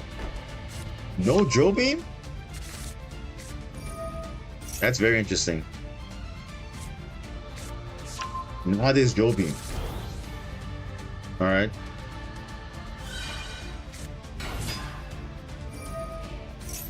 Yeah, Tyrant's the only card that is that can deal with this, but I don't know, we'll see. And he can still go into his other Synchro 12s, which are like 4K, I think, so... Yeah. I mean, Ultimate Spirit, not too much, but the Cipher Dragon can deal with that. 4,000 easy.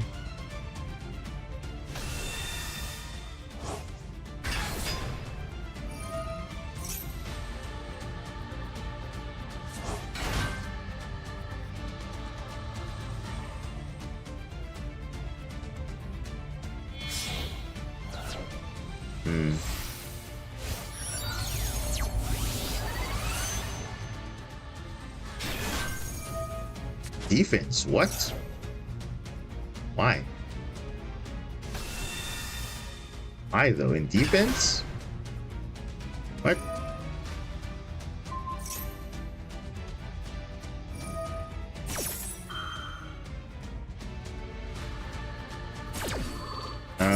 He hasn't used True Light yet. No, he hasn't used True Light, so he can. Yeah, I think he does win the game. He will win the game because the Blue Eyes will be reborn with True Light. Oh, and then there's that too also. The Primite giving it a normal monster boost also.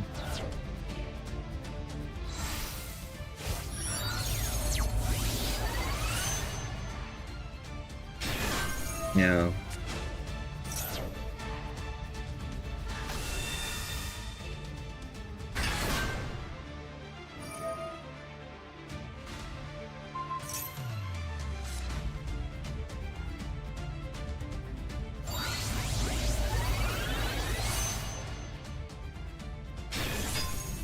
Yeah, this is game.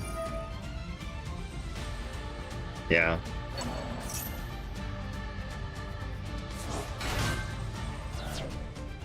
Because he hasn't activated True Light yet, which is game here. Well, that's fine.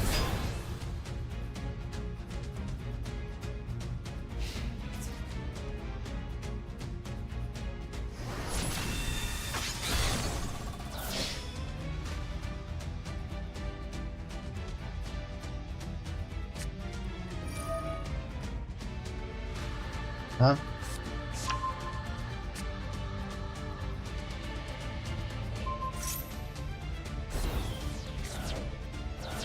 What?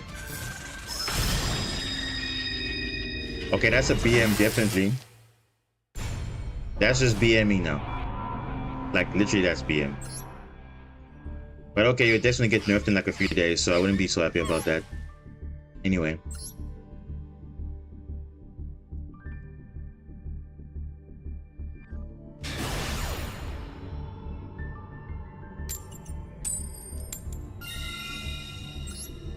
He's going first of all, that's quite interesting. Where was this earlier where I was going second like 90% of the time? Could have at least gone first at least, like a few times. Not the best hand, but hey, it's Marince's hand, so okay. Decent. You have core buy, you can play through anything, pretty much. And actually, this becomes a I can discard a card, which is Ice Barrier, so not bad.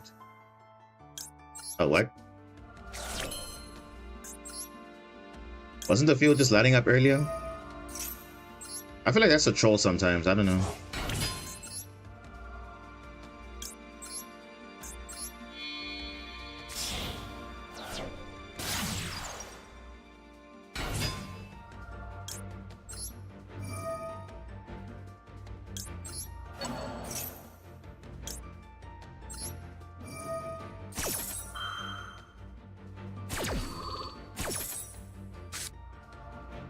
What the hell is this, bro? Metamorph. Okay, he's got board breakers. So the best one is probably to make no wait. Got Fenrir, so okay. We'll see what we're gonna do after this. We'll see. We'll see how we're gonna play it out. This will decide what we're gonna do.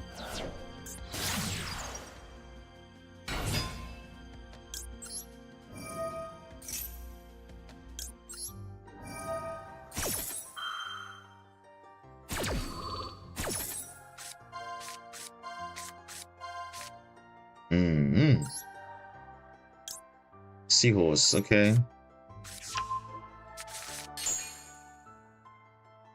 I mean, we can go unaffected, but the problem is he has Lightning Storm and Duster, so if you negate the one, he can just use the other. So I feel like either way, it's like a win. It's like a win-lose situation. Yeah, I think because Lightning Storm will just destroy the face-up monster, so we can play our now.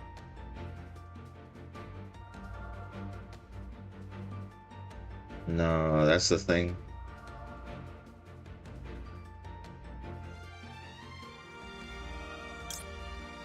Okay, yeah, let's try this. I'm not confident in it, but let's try it. I'm not super confident, but we'll see what we can do. It just depends what he does first. But yeah, I'm not really confident going into this line, but we shall see.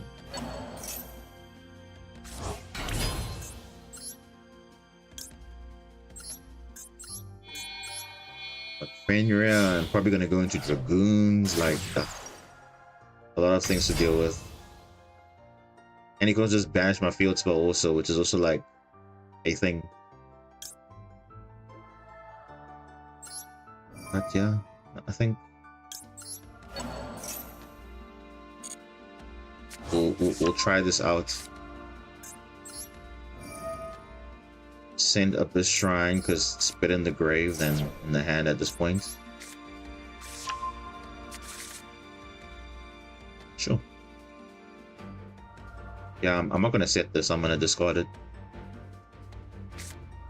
Yeah, this is gonna be very weak, but we'll see what they do.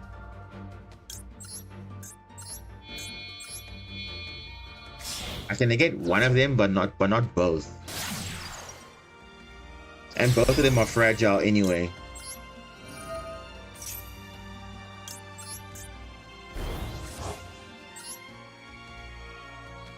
Yeah, so I don't know. Maybe Ice Barrier is better. I don't know, but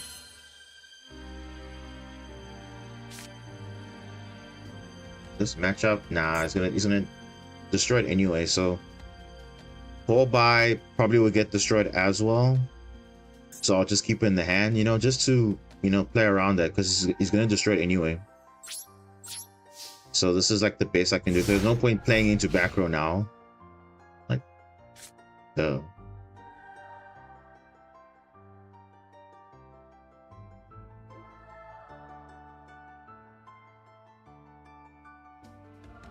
I mean, he's got a pretty decent hand going second. But, yeah.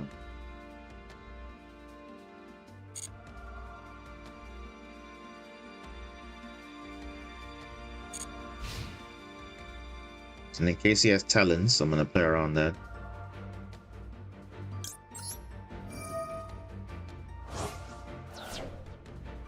Yeah, let's just discard this.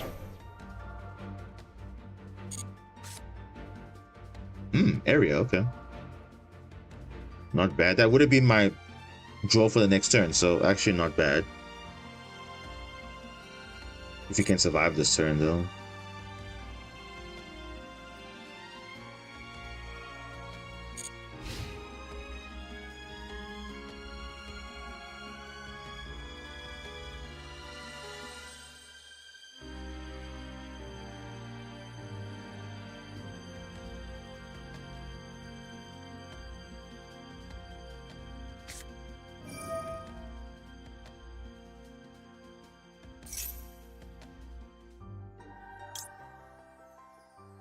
Wow.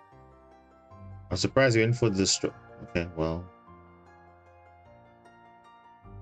I mean, then this actually kind of plays out fine then, because I don't need to necessarily negate this, because you'll just use Duster anyway. Right?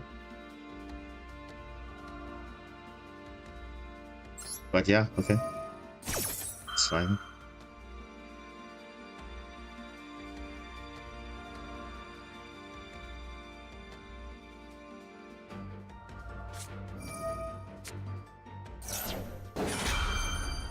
XC. Oh. Alright, didn't think about that. It does summon a monster, so... can I have this?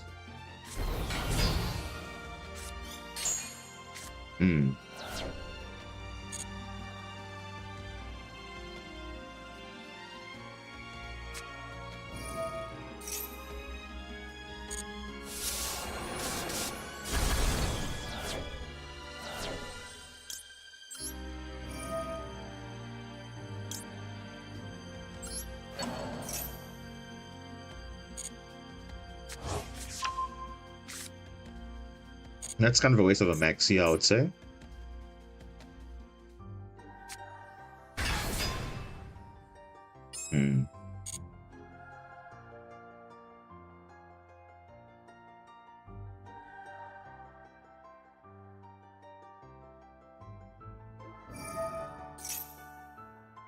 No, you're not going to be adding anything. Nope. I don't want you to be adding some random cashiers. No. No, no, no, no, no. Not today. And this is where we hold Imperm for their main play. Or the wave. We're not going to negate just anything. We're going to wait for their main play and see what they want to do. But it's not like they're playing Dragoon, so you... Oh. Okay. But they can't just crash over it, so it's like... what can we do?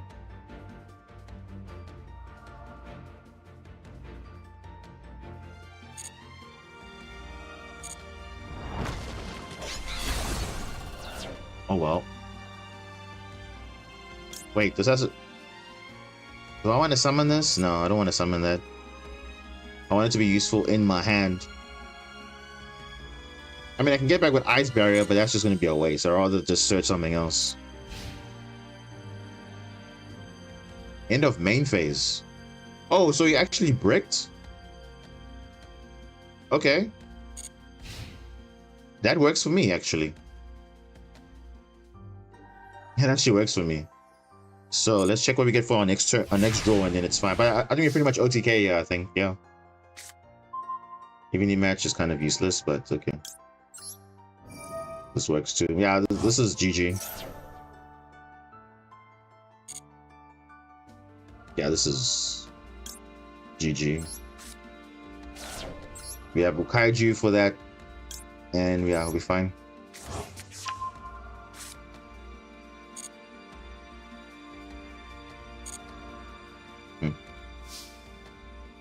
What is that?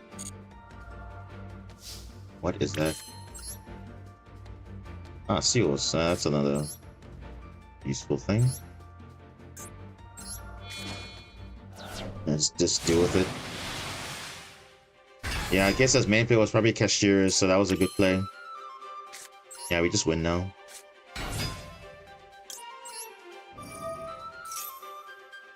And we just win. There's nothing else. Yeah.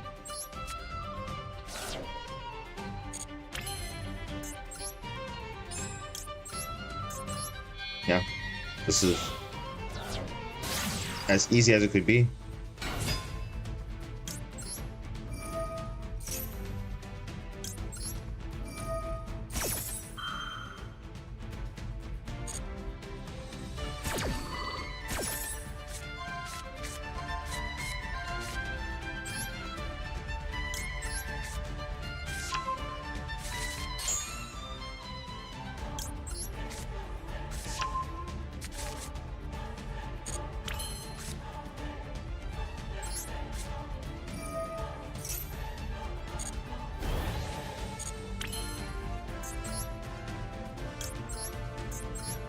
And I mean, it's also this way.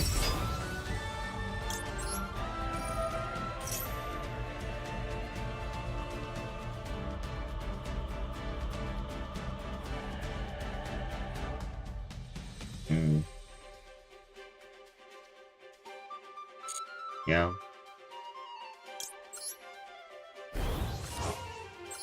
There's actually a quicker method.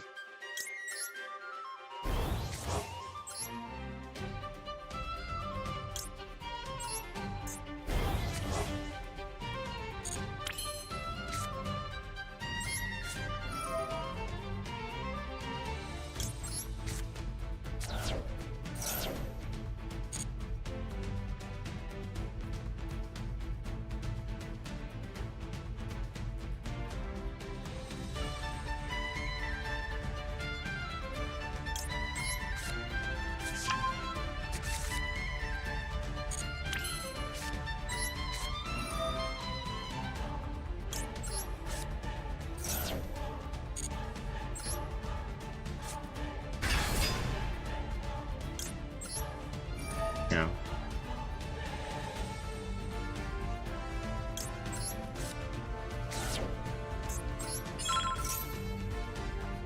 Give me back my kaiju.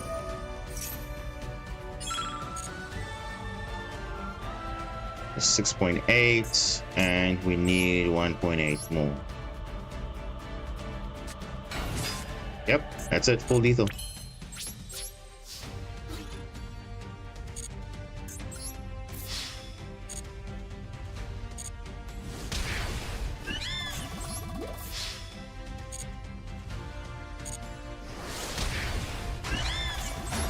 Nice.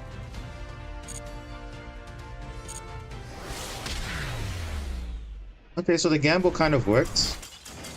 I guess they needed a cashier player to make something, but yeah, I guess they bricked, so I'll take it. We'll take anything.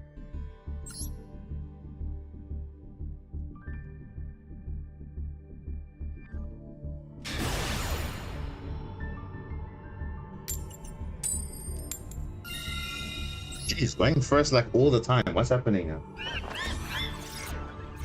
It's like a record of sorts, because usually I go second a lot, but now I'm going first a lot.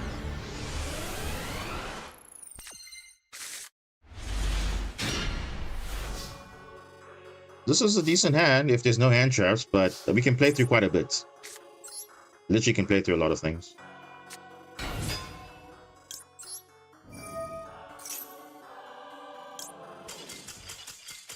Okay. I guess, yeah, they don't want to sit there and, yeah, but it's okay. I'll take it. Yeah, I'm taking everything, bro. I'm not gonna sit there and say no. I'm gonna say, okay, you got nothing, all right. I mean, Punk,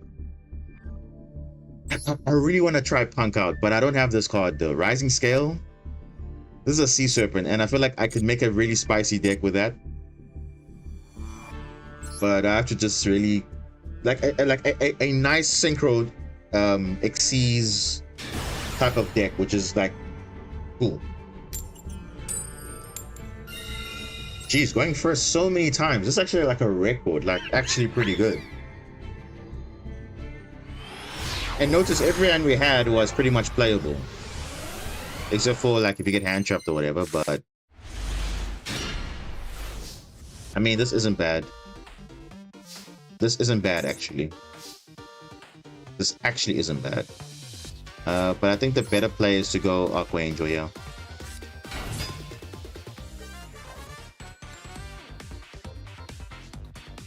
Goaty?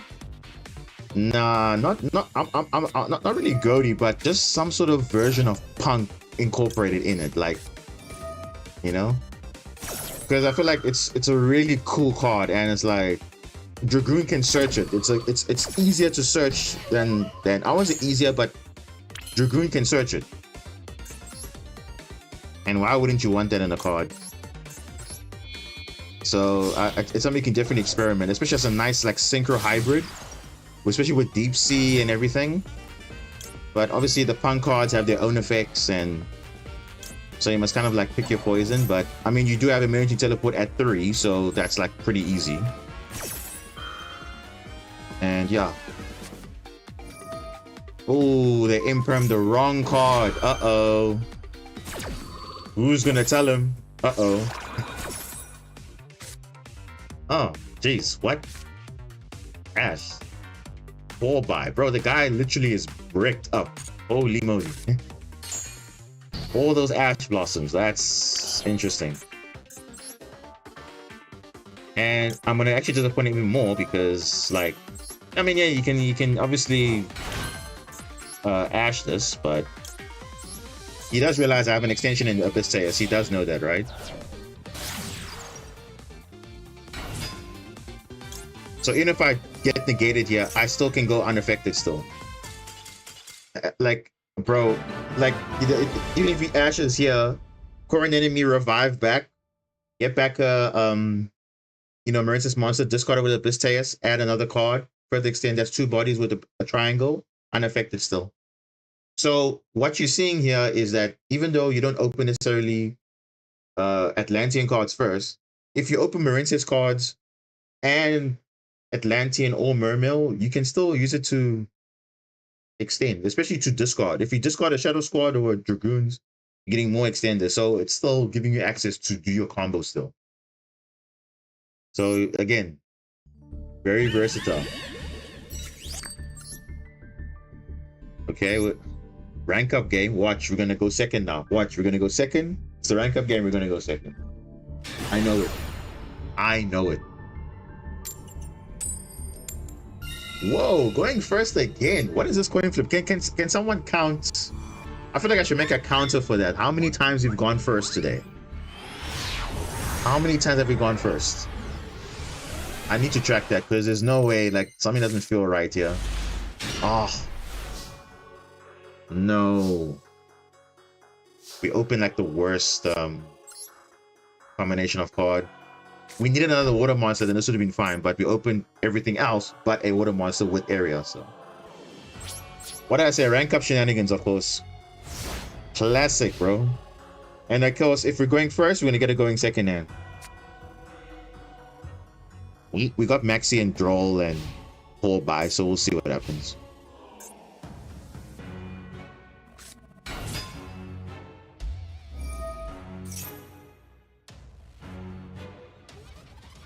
You love going second. Yeah, funny enough, my win rate this season is more higher than me going second than going first. That's crazy.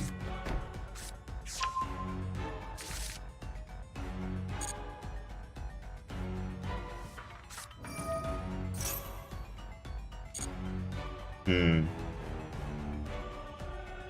I think I'm gonna draw here. Yeah, I'm actually gonna draw here.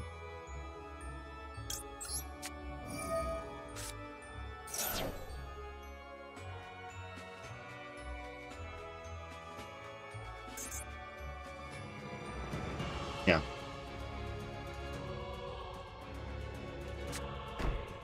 Yeah. This was the better play.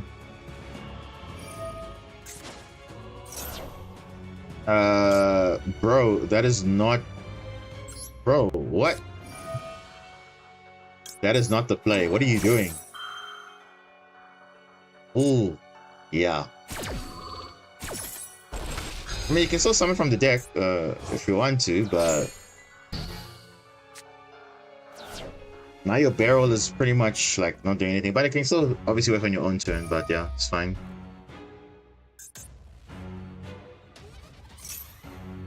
Jippity! Oh, they're gonna go Fiendsmith combo?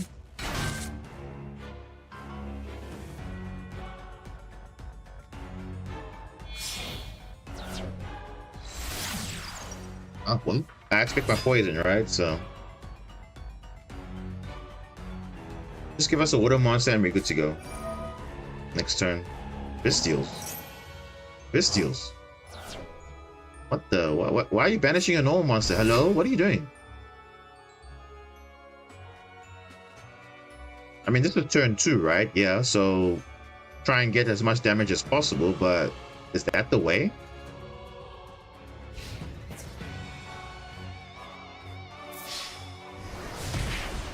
Okay.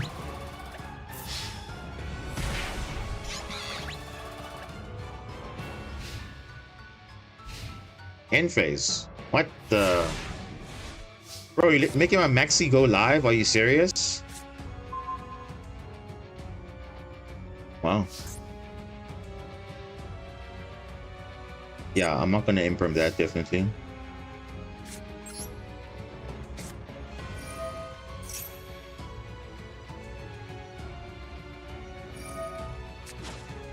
Bro, wow. He probably has Ash, which is like whatever, but we can negate the Lacrima, so it's like... No, he has Ash. Of course he has, bro. Dude, now I pretty much just lose now because of like the worst combination ever. Needed another water to make a play at least.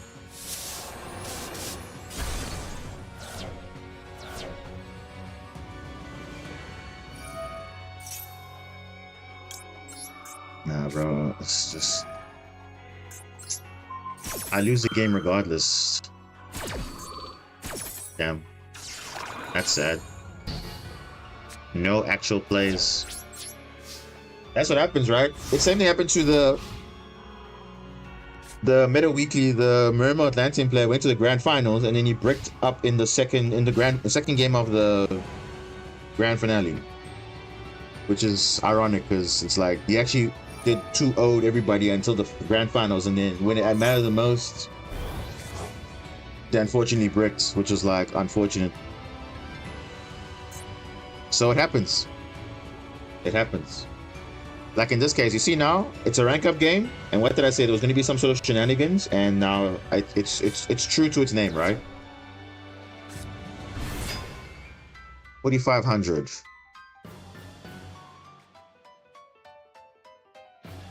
Does he have a normal summon, then he can make it lethal. But a Bastille. Oh my gosh. If we didn't have Ash, I probably would have drawn something nice. Probably. Damn. Minimal effort, right?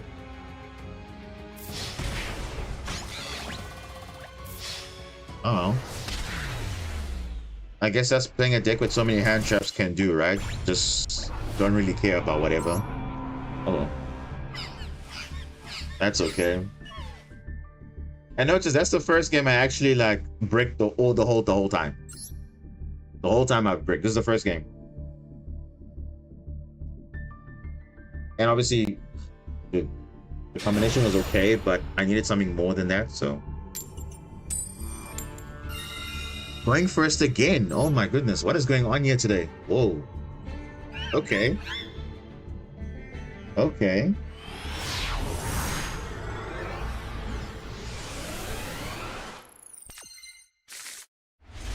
Oh gosh. What is his hand, bro?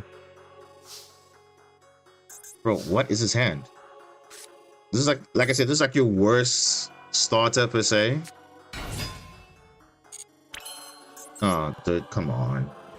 The guy has no hand traps and I'm getting a hand like this, and there's no way, bro. And if I get Astia, the turn's over.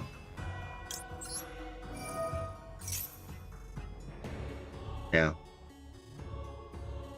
Or Vaded or whatever. Wait, what?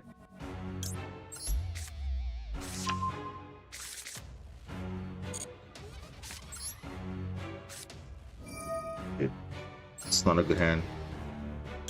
It's not good.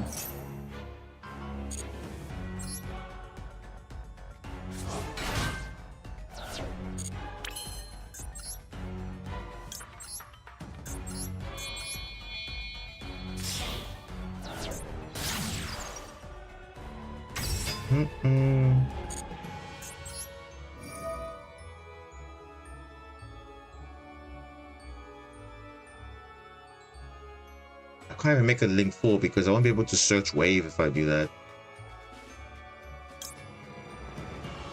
Yeah, so the best bet is to just search for this.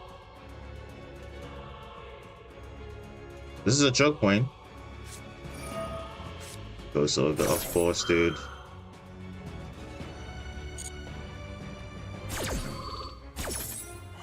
Hand was bad anyway, so I'm not even worried about that. So it's fine.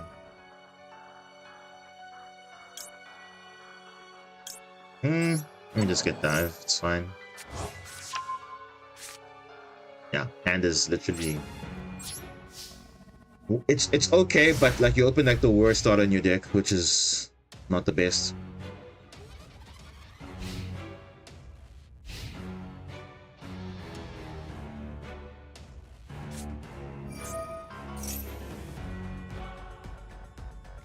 Bonfire.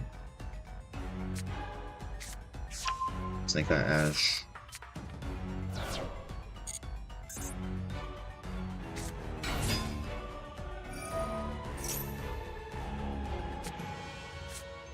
Maxi on resolution adding popular. See what he does.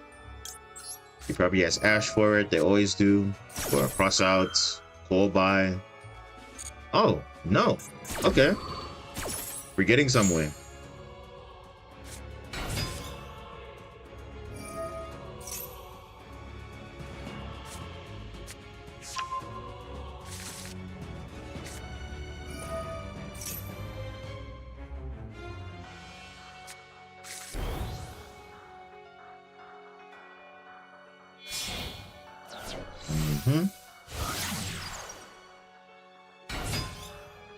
Ooh, evenly matched. Beautiful. That's good. That's good. Really, really good. The question is, will he commit to the field though?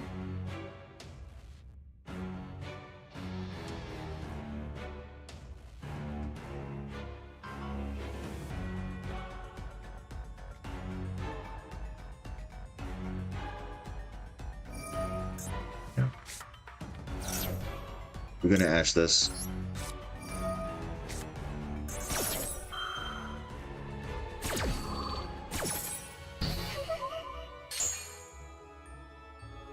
Then he has to use this to summon. No, bro. Does he have Duel Star as well? Bro, what? Oh my goodness. You gotta be joking, right? Wow. What are the odds of him having Duel Star? And, bro, that is just ridiculous, bro. Like, of course they got like so many one-card combos in their hand already. Jeez. Lethal? Not really.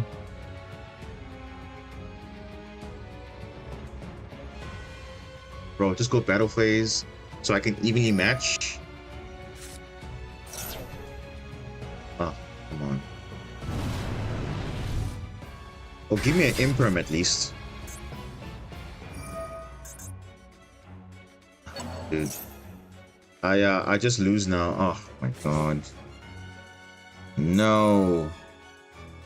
I just lose because of him having extension? Oh my goodness.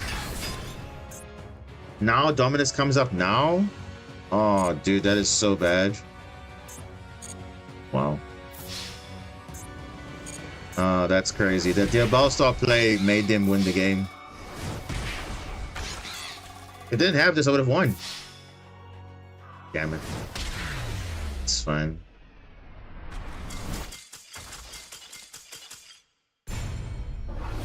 Oh, that's unfortunate, bro. He had Bonfire. He had Diabellstar. Dude, he just had plays, bro.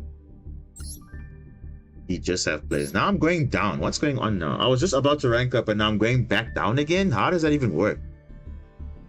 How does that even work?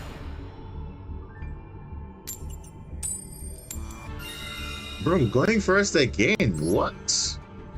That's crazy though. Hold up. I need to check this, like how many times I've gone first, because this is a very unique record here. Oh, way more playable. Definitely way more playable. Yeah, this is way more playable.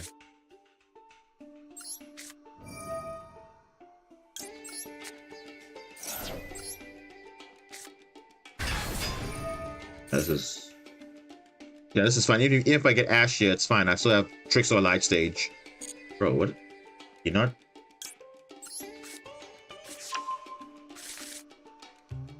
I get Drolled, yeah, that's also fine. I still have plays on the Droll too.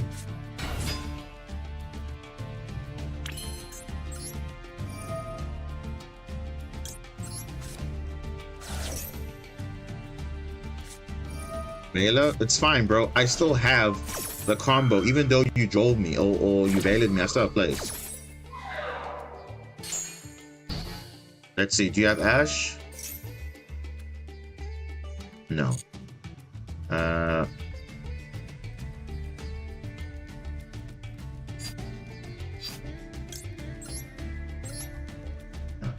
Fortunately, yeah, I don't know. Wait, what?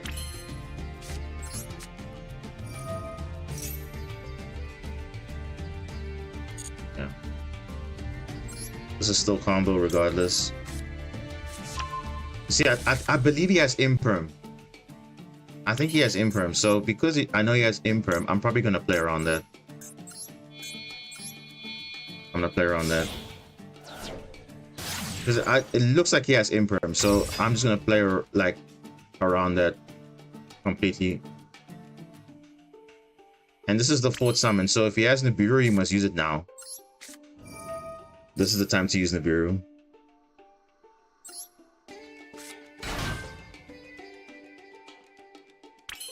No. Yeah, I think he has a Vela Imperm. So what I'm gonna do, I'm gonna go Neptibus here. Or King Neptibus rather. So if he uses a Vela Imperm, it's gonna be a complete waste because yeah, so we completely pair on that, so we're fine now. So you see how you can kind of predict, okay, this guy is having something, like let's see. So we'll see now based on his hand, we'll see exactly what he has.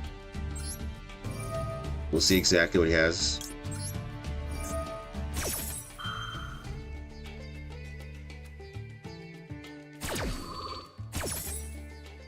Yeah, what did I say? He has a Vela Imperm, so the Vela is completely useless.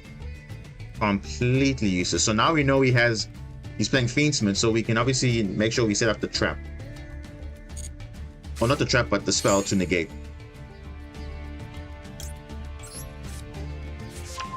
At the same time, you also have Ash Blossom, so I feel like we have 2 ways to negate.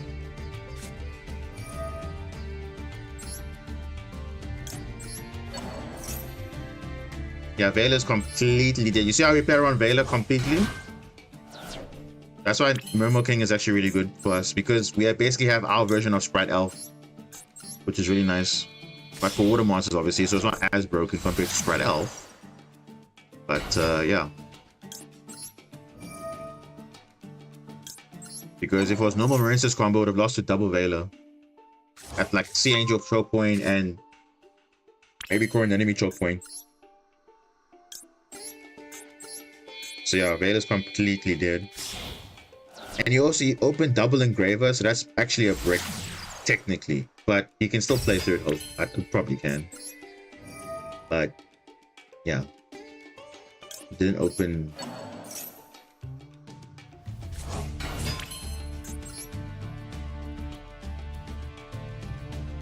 Because you can obviously negate the Primite,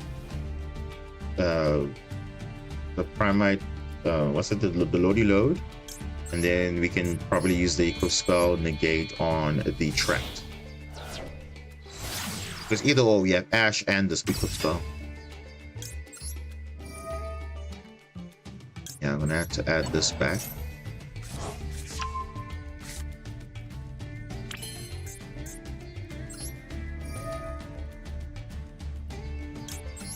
Yeah, completely play around this.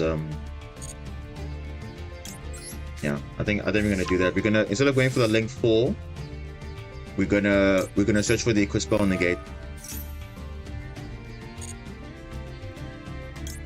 Yeah, this will be better. The spell card negate, and then maybe we'll keep Ice Barrier. Maybe. Yeah, I think we can. Yeah, let's actually, yeah, no, let's actually set Ice Barrier. And this is our combo. We're gonna end here.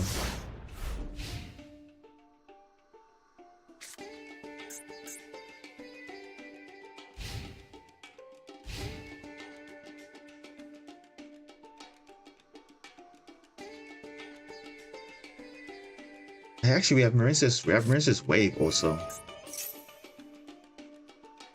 Yeah, we're gonna Ash that definitely. We're gonna Ash that. Definitely gonna Ash that. And we know what his hand is. It's 2 Faintsmiths, 1 Barrel, and a Dead Veiler. So, yeah. We should be fine. Wait, what? Why is it? Dude, I hate this card, bro. The ruling is so weird. No, it's fine. Because it obviously stays on field still, and it's a spell effect, so it still resolves. And if you want to Ash it. Which is so weird, because it has to go through, and then, you know, but... Yeah, no, let's just negate this, it's fine. It's such a weird ruling, but it happens like that, so...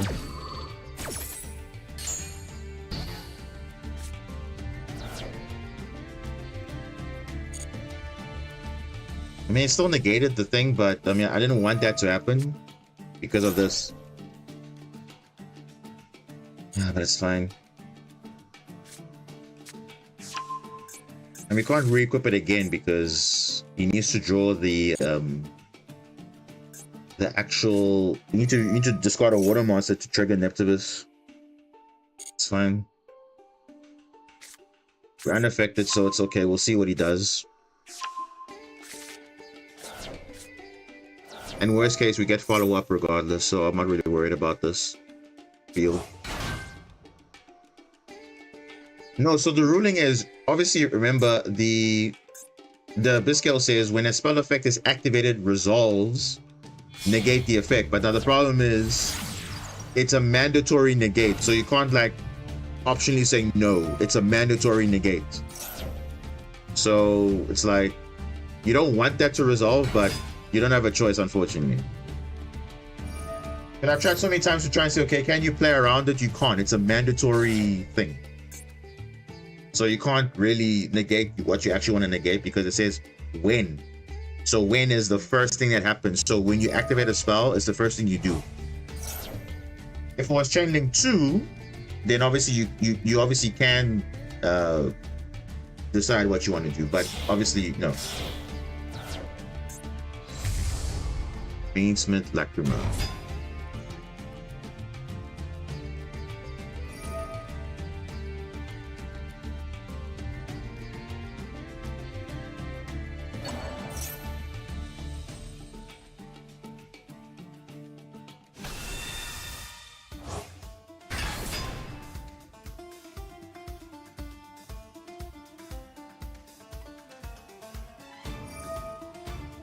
The Argonaut line would have played into Veiler.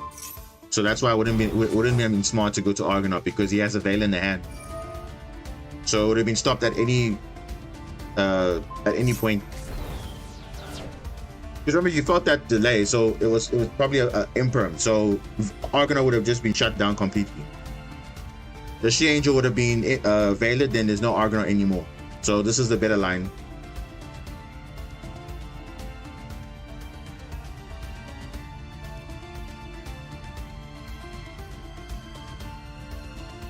So in this situation, this was the better line. Argonaut was not the better line, yeah.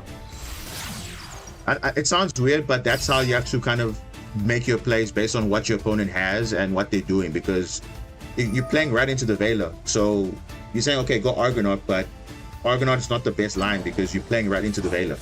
So negate the Sea Angel, and then it's not going to be protected by some sort of targeting protection. So this is the safer play. This is the safer play.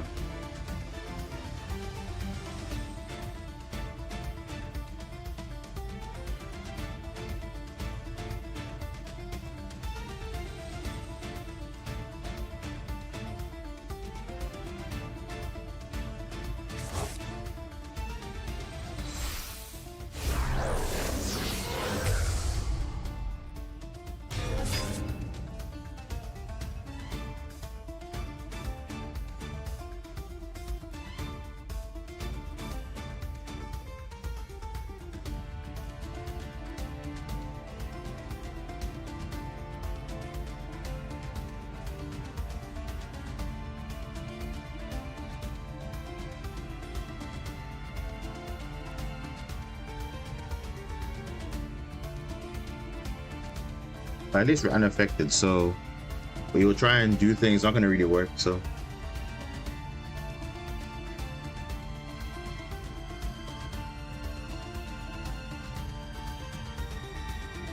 I mean, his best bet probably going to be Agnamde with like equipped with a lot of things, and Desert will be like 5,000 or something like that, but we can deal with that because the only card he has in his hand is Veiler, which we can play around comfortably.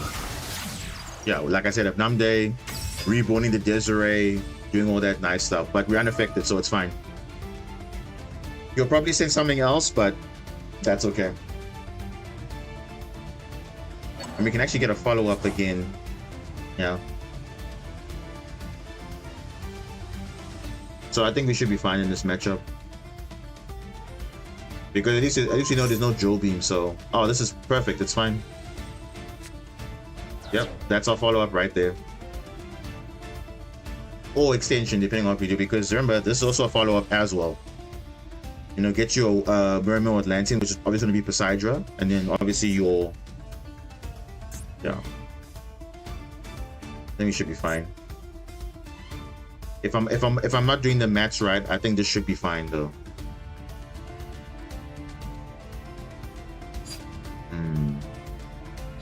Yeah, no.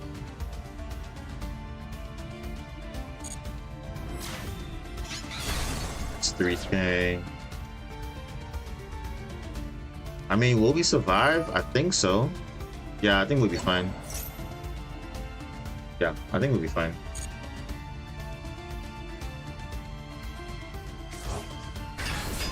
Because that'll be what, 40? Yeah, I think we're still in the game. It's not going to be 54, 5800 or whatever. So yeah.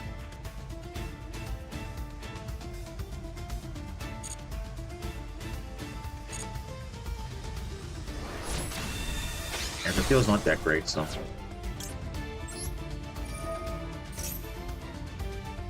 Yeah, get that Poseidra. I mean, I could have searched something else, but I mean, having the second Poseidra is fine. Yeah. And we're still good. That other card is Veiler, and that's not going to do anything because we can play right through that Veiler comfortably. We still have Coral Triangle follow-up. We have so many follow-ups. Yeah, this is... Or, you know what the funny part is? We could actually, let me see, does he have a Lacrima? No, he doesn't, so we can actually Kaiju. Even better, we can actually kaiju the Agnamde then or the Deseret, and even better. Because he needs the thing to reborn, so. Sci-frame driver with no effect. It's this a vanilla monster, not doing anything.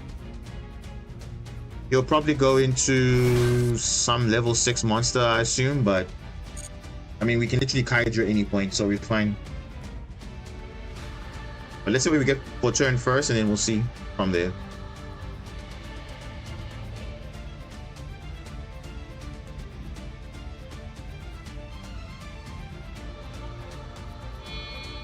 Level 6. Level 6. Wallow. Wallow? Wallow? Really? Wallow? That's not going to do anything though. Afternoon condom, it's afternoon. Hello. Yeah, it's not super amazing. Oh yeah, now we're winning. We're gonna search a kaiju, it's fine. Yeah, we're searching a kaiju. And he can't respond to that because he doesn't know what I'm sending. I mean, he can return back to Coral Triangle, but we still have all our plays still. Like, it's not... Add to the hand. Yeah.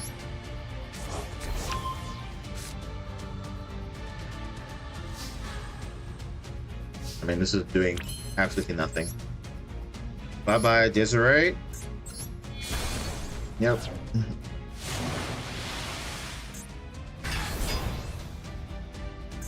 Yep, it's fine.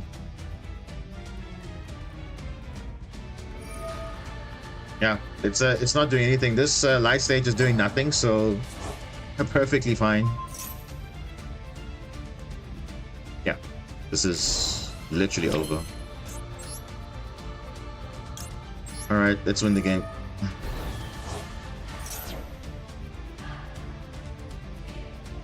So you can reborn the Mermail King Netibus with Link 3 exactly, but obviously we're not going to do that. That's obviously not going to...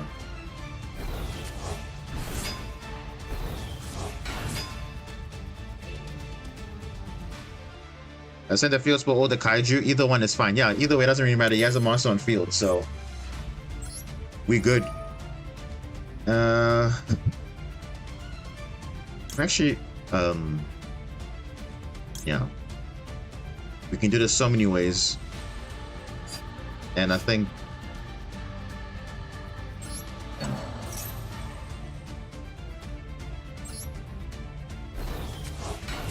Ooh, yeah. Is that smart though? Monster the opponent's graveyard, so okay. Don't even have targets.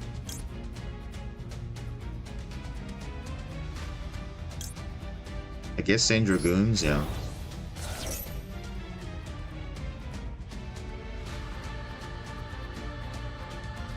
Bro, you don't value that thing, I'm going to get rid of it, so...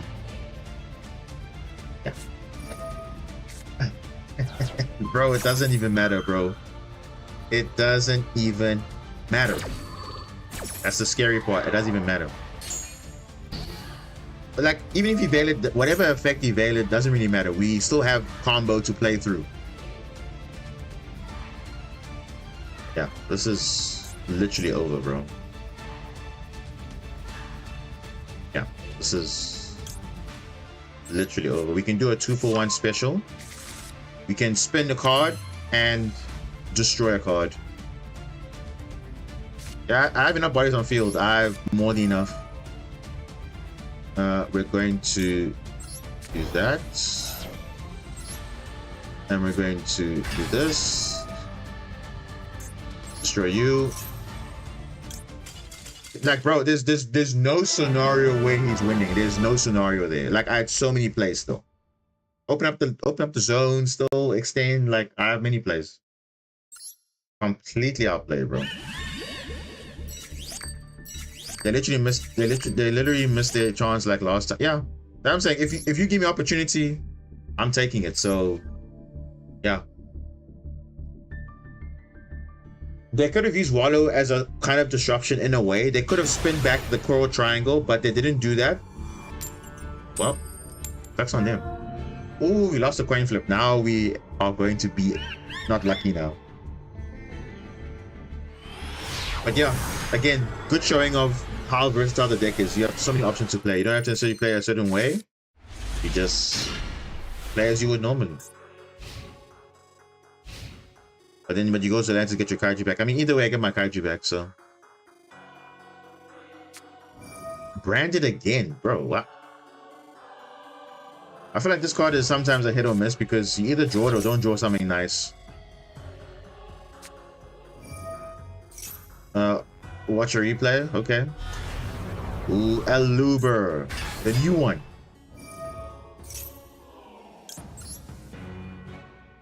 Nice. Nice animation though. You see, now why can't they give us other animations though? We need our own Argonaut. Where's animation? No animation. At least they gave Dragon Lord and everybody animation, but what about, you know? Ah, man. It's so annoying. They can't just give the cards animation that they need. They actually gave Red Supernova Dragon a animation, finally. After how many years? I mean, it's kind of weird. It doesn't have an animation, but it's long overdue.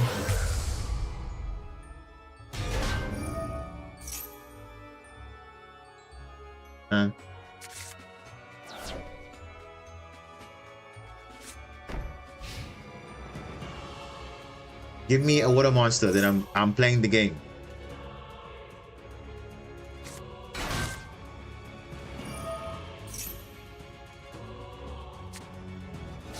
Yeah, okay, fine. Albaz, is it the...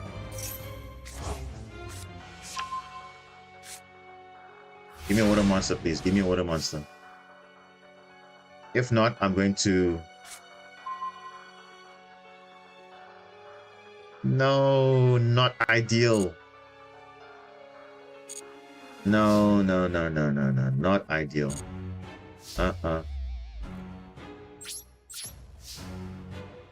Dude, no. I mean, we got 4 lost, but I mean, that's not going to do anything, though.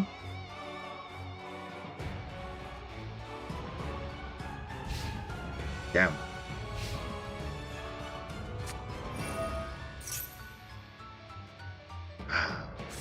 What a monster, bro. At least you have 4 lost, so it's fine, but he's probably going to win the game anyway, because obviously I have no other plays, so it's like, what can you do? If you break, you break. And that's what happened here. Like I said, there are a lot of cards that don't do anything on their own. Like Poseidon doesn't do anything on its own. It doesn't. Because you need, these cards are what we call 1.5. You need something to discard or riders. Effect Veiler, okay. Not useful right now, but okay. Bro, what is this field even?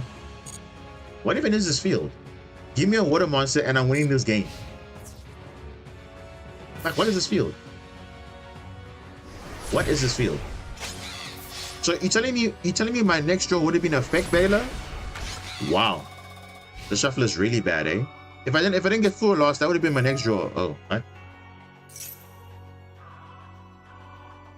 Draw 2 cards. I thought you would actually take a card back, but okay.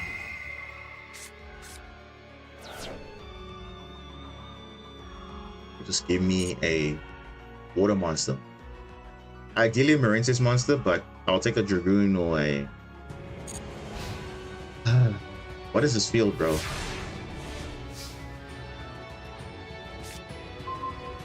Okay, this is not bad. I got Dive and Ocean. Not bad. But the question is, if he has Ash, then I just lose the game. I just lose the game.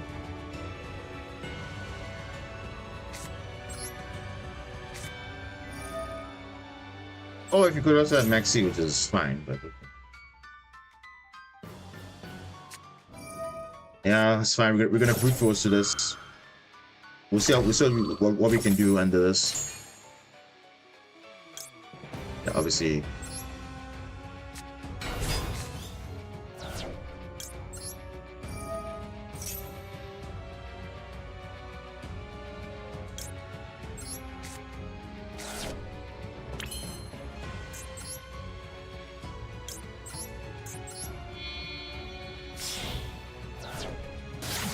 Now I'm doing it like this because I want to see what I can activate off top of my deck. If I can get a another body, that would be great. If he gets Ash here, it's fine. What is this? What is this? Water, water, water. Yeah, so water. Perfect. Give me that water. Okay, now we can do some stuff.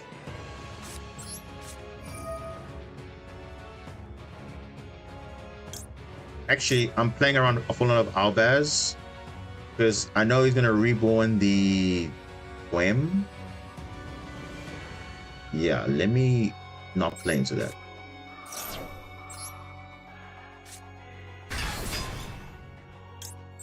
Yeah, let me just sort this out. Spin that. So yeah, literally my whole engine's online now. Spin you back.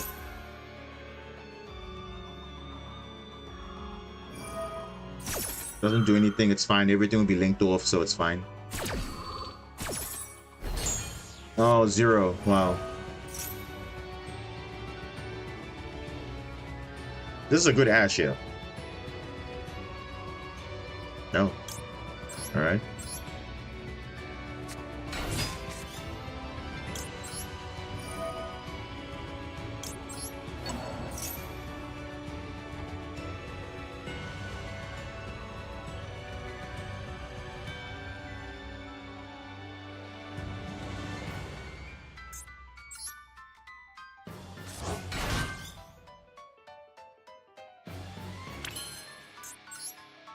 All right.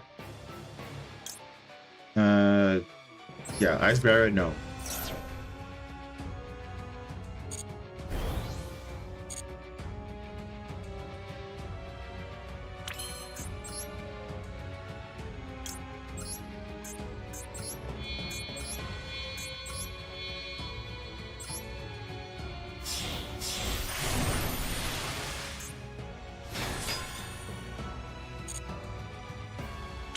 If he Nibiru's, yeah, fine. If he does it, I still got plays, bro. As you can see, I still got my normal summon. So this and this. Barrier statues there, but yeah, is that a play? Nah.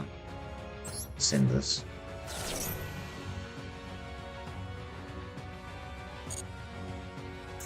One, 2, 3.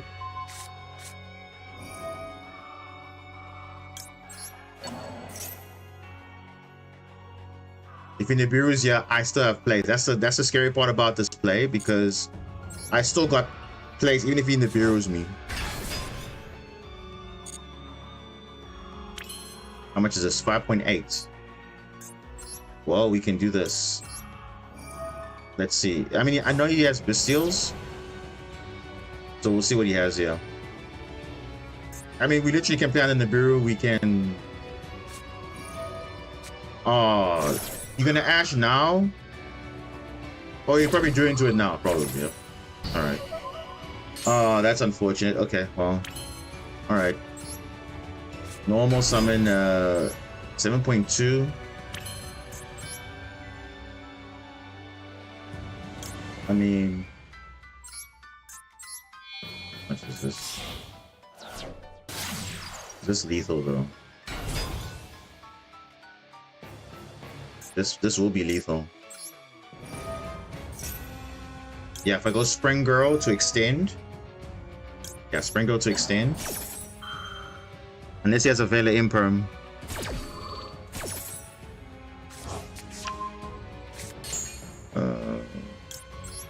Yeah, this should be enough.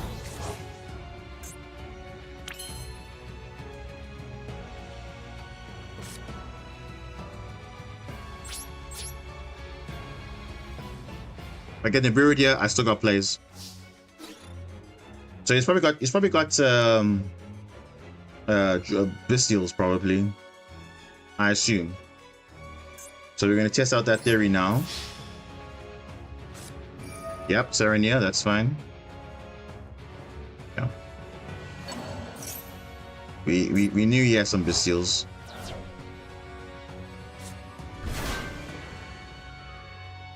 Yeah. Okay.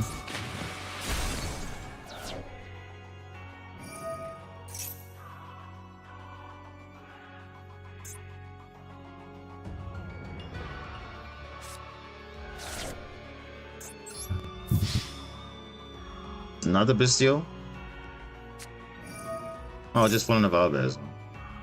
All right. Okay.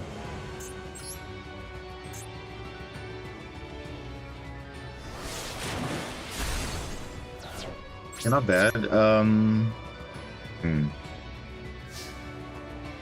So now we make Argonaut, and then we take it from there. Yeah, I think so.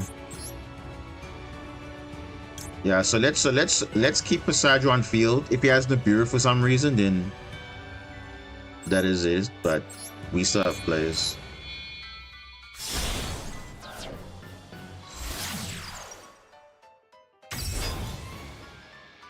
Yeah, this definitely plays into perfectly.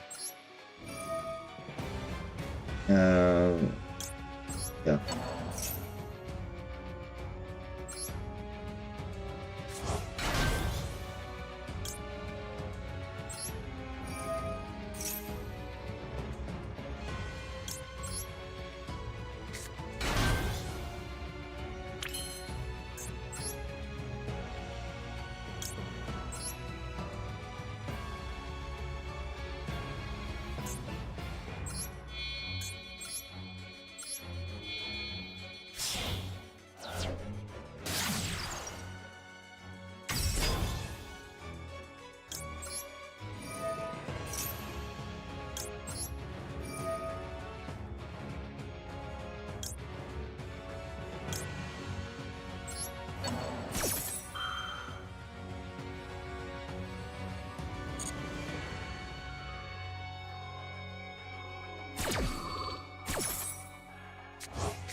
What are these cards, though?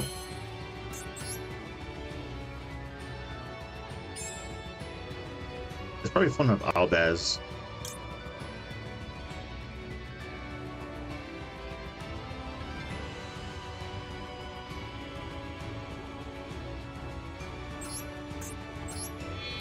Now, because of that, I'm actually not going to activate Passaggio's effect because it's going to play into Super Poly potentially, so yeah. I'm going to say no. Yeah, I'm going to say no because you don't want to play into Super Poly. So rather not. So yes, you don't get that bonus effect, but literally we could have played around the Nibiru just fine. But yeah, this is the best card against Branded, so yeah. You're unaffected and you're good to go.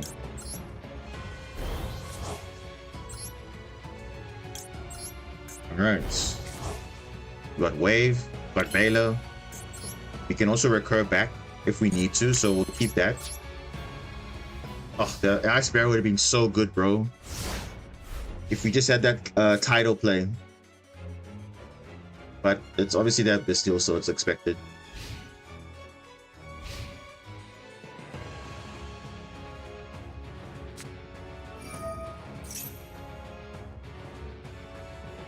I mean, they have what? They have 15 cards in hand? They should be able to do something, right?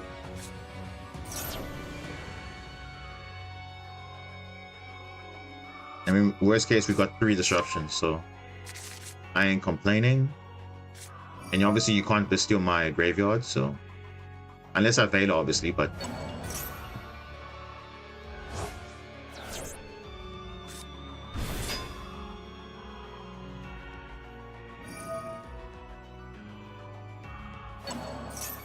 seems like he's playing a 60-card deck also. Magnamut, okay, cool. That's fine.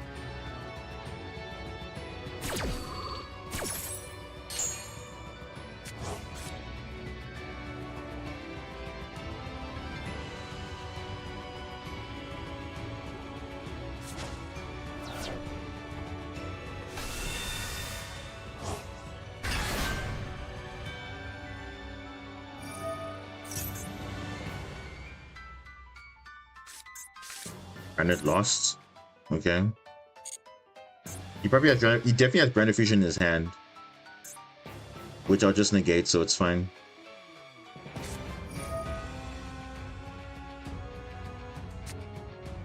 Doesn't have Brand Fusion in all of that combo. That's crazy.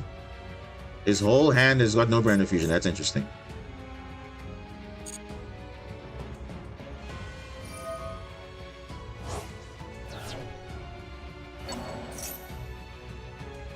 Haven't you lost yet? Nope. I mean, this is not the first time the guy has like 30 cards and still doesn't win the game, so we'll see. Because if I negate Branded Fusion, what will you do after that? Maybe Brandon White? Yeah, this is a bait. Don't worry about that. That's a bait. We all know how Branded works. You hold your stuff with Branded Fusion, obviously. Because we can actually negate the effect. What is this gonna search? Branded Spell of Trust, so probably Brandon and White.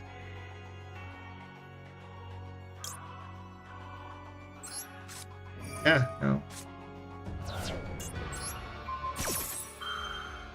I'll say no to that. If he has call by, great. That's fine. He's veiling his own card, so I'm alright. I've faced duels where the guys have like 30 cards in hand and they still couldn't win the game. Because being unaffected is actually a thing.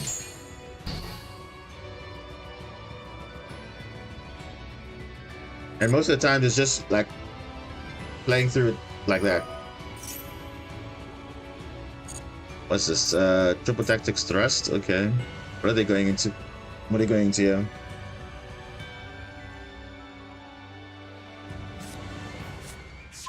Branded King. For next turn. I'm unaffected. Now, the Marissa's Battle Ocean is going to be affected by the Blaze King, but that's okay. So he's trying to do. He's trying to bait out my thing. I know how your deck works, so no. We're not falling for your bait stuff. All of this is just to make sure Branded Fusion resolves, and it's not going to resolve. You can add one up Albaz, it's not going to work because I'm unaffected. So, we'll see what happens there. All right.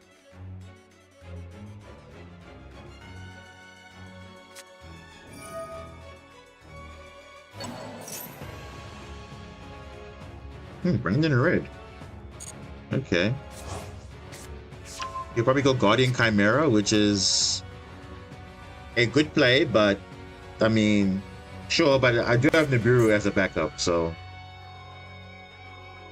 we'll see what happens. You'll probably go Guardian Chimera.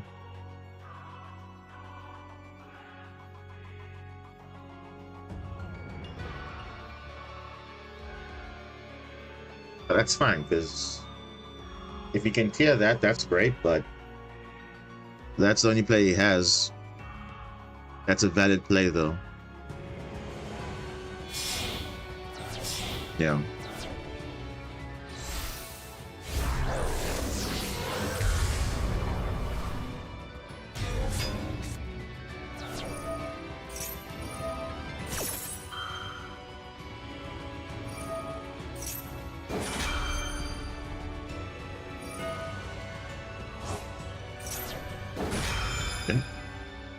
Fine, I can't respond to it anyway, so it's fine. Let's see what he pops though. You can pop the field spell, yes, but if I have any equip, I can still negate, so it doesn't change anything.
I'm not worried about that because it's a game, bro. So just chill.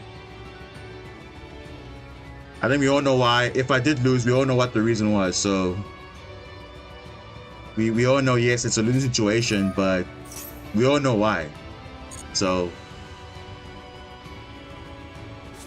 whether I lose or not, it's better than nothing and just getting completely blown out, right? So it's okay. That's how the games are. And worst case, I have Nibiru anyway, so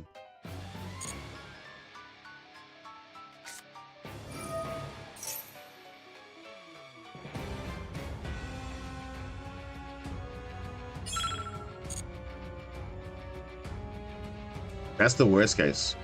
So either way.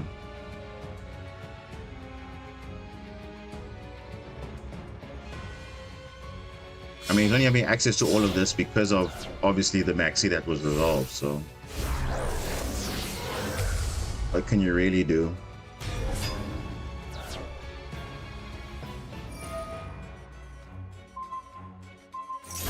Yeah, reading is a yeah.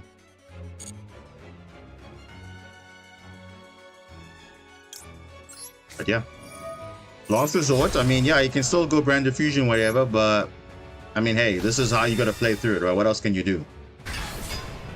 I know, but I'm saying, like, considering he had like all the plays in his hand, what are you gonna expect, right?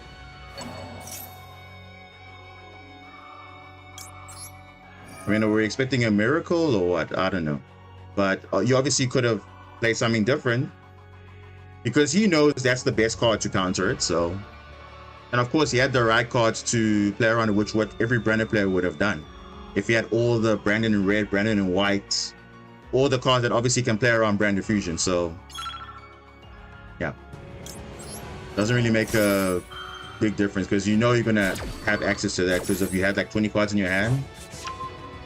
Same thing, if I have 20 cards in my hand, I can obviously play the game. Same difference.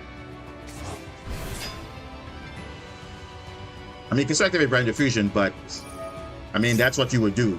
Do everything else before resolving Brand Diffusion. Which is what you would have done if you had 20 cards in your hand, of course. You can do that. So, yes, I'm going to probably lose the game, but we all know why.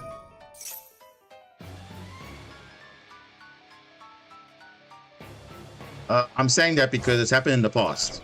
So, that's what I'm saying, because it doesn't mean that you will have the exact combination all the time because you can have a 20 card hand that does nothing.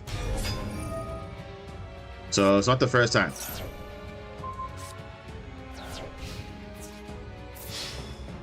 Nothing wrong with that. Nothing wrong with that.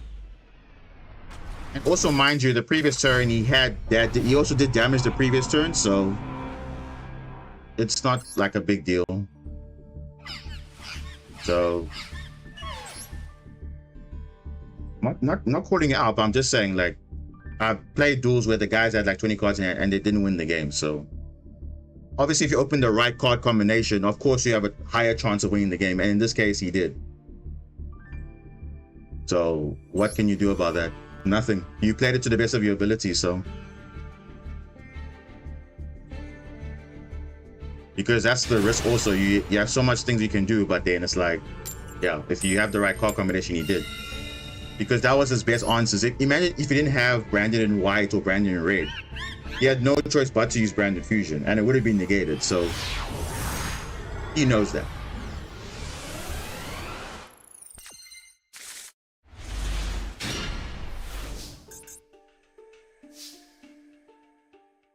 Because I've won many games like that before. You can ask anyone here in the chat that's watched my streams before. Like, I can definitely deal with a full hand with like 30 cards and I can still win the game. I actually have a replay where the guy literally had full loss and maxi. I did full combo and he still lost the game.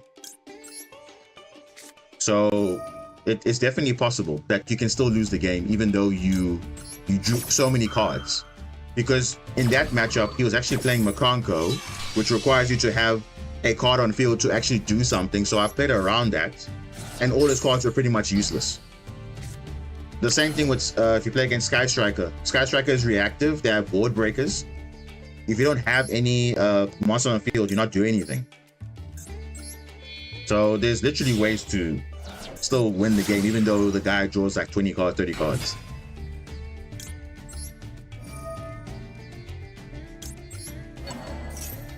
There's also scenarios where guys time out. There's also scenarios where, you know, there's a slight miscalculation or whatever. So things can happen in that moment. So those were the exact cards that he needed. Brandon in right, Brandon in red, and that was it. Couldn't do anything about it. What can you do? You make the best of your hand, and that's what you get.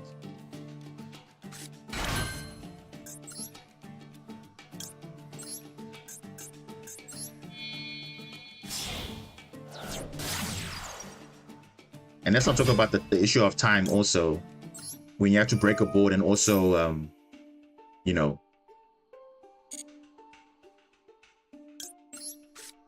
why are you trying to add Basilima? Because why not? Why not? If Blue Slug gets negated, it's fine, because then you still have Seals, so it's just something to add and beta hand trap.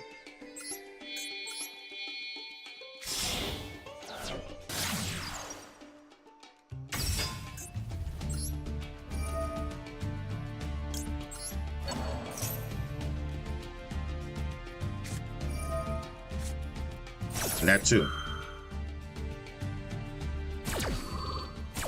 There's also that as well, which is fine. That's fair. But again, Ghost Ogre doesn't come up every single game, so it's not an issue if that happens. It really isn't. But I just like adding it back.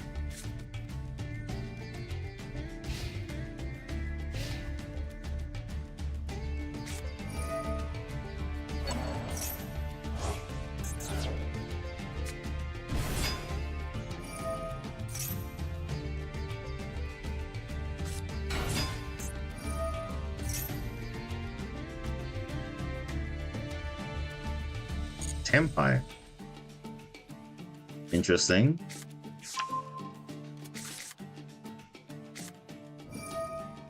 Oh no, bro. This guy, oh my god. He opened like the perfect hand. No way, bro. He opened Gold Sock as well, so he's just gonna search Tempai Chandra, and it's pretty much GG from there. But we'll see what we can do here, but I don't think it's gonna make a difference. Given he's got Sangan as well.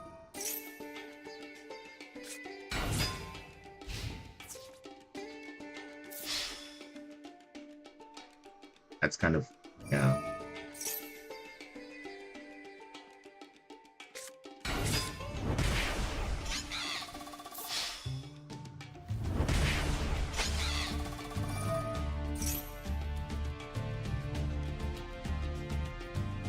Yeah, this is kind of a win-win situation for them because, yeah.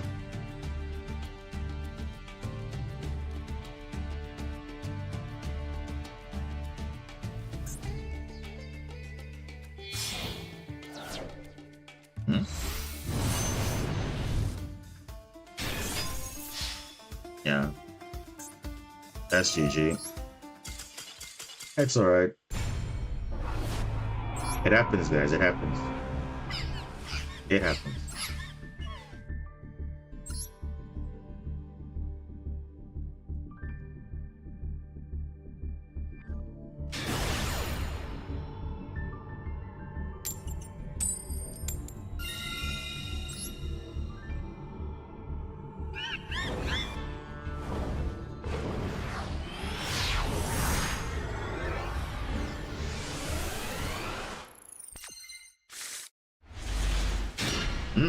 Way better hand. All right, let's feel some hand traps here. And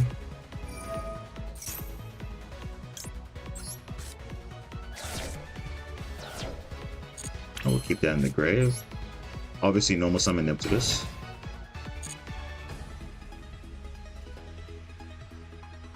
Yeah, definitely a Vela or something like that.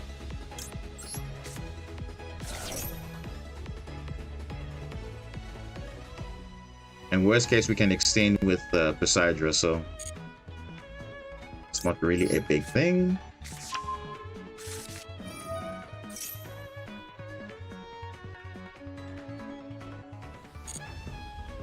He's definitely got something.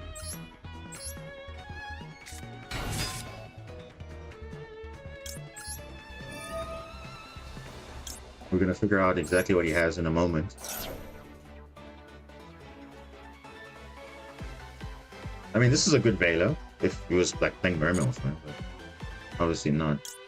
Now we go Seals, it's fine.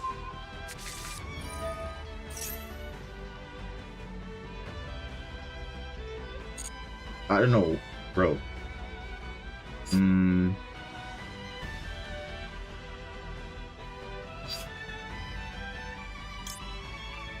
Yeah. I'll do this now.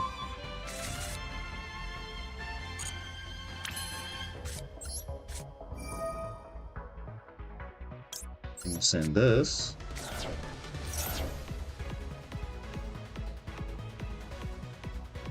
What are you holding, bro? We'll find out now.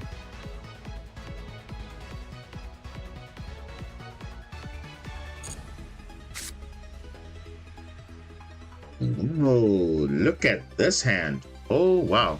Okay, so we can play around Imperm and Veiler by using the Neptibus line. You see again, tricky time. You see here, guys? Look at this. You can play around Veiler and Imperm, but the Ghost Ogre you obviously can't. So you obviously send that. But yeah, this is, again, where Argonaut line will not work because you're going to get Imperm and Veiler at some point. So Neptibus will protect you from all of that. But I see his hand has got Diabellstar as well. We'll see how that's going to work. But yeah, let's get rid of the Ghost Ogre. And then we can comfortably... Yeah, this is perfectly fine. Because looking at his hand, it's pretty broken though. Holding Emperor and Veiler is kind of bad here because opportunity was to negate Abyss Pike. No. Because remember, Dragoons is triggering regardless, so either way, you're not really getting a benefit from that. Yeah, so you just now, your Veiler in Imperm is just useless now.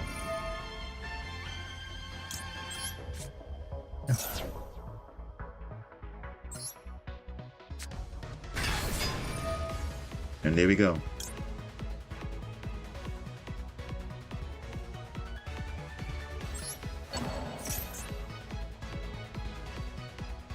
We know exactly what his hand is, so...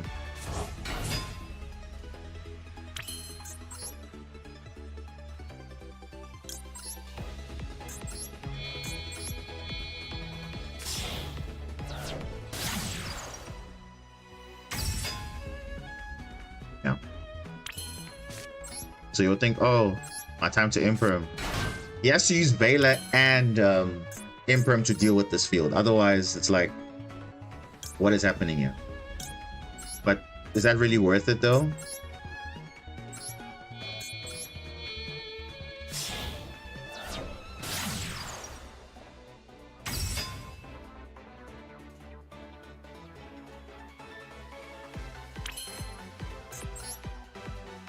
Let's see if he knows.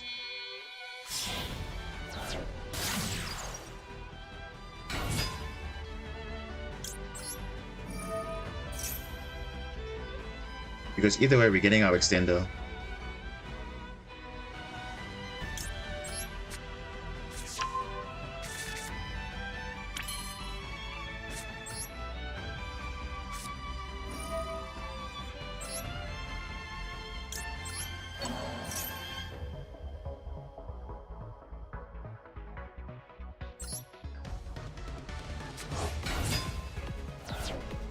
Yeah, this is fine. Yeah, his best play is to hold that, hold those negates because it's not going to do anything. It'll be a complete waste.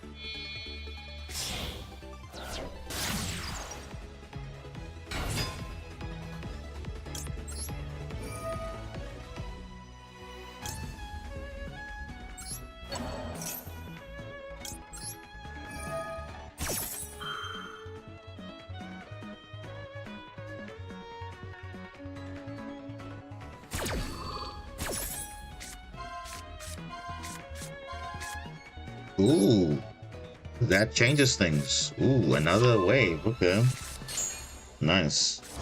But luckily we have 2 in the deck, so we can still trigger Neptibus, so it's not a big deal.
He's just turned everything off, really?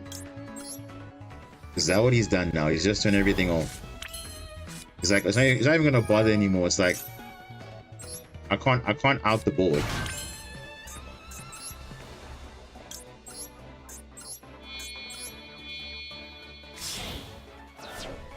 Yeah, this is fine.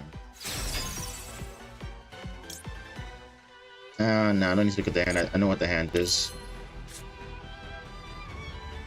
We're gonna set Dominus Impulse because we know he's not playing like back row or something like that, but if he does, cool, but we have waves, so it's fine.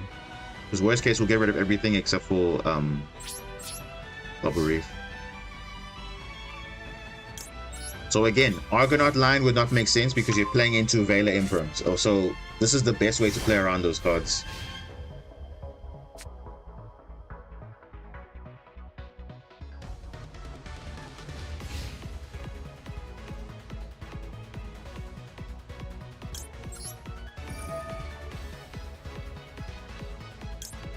Minstrel, no, keep that. Go try to use Ghost Ogre, but I can just Dazzle Protect, so it's...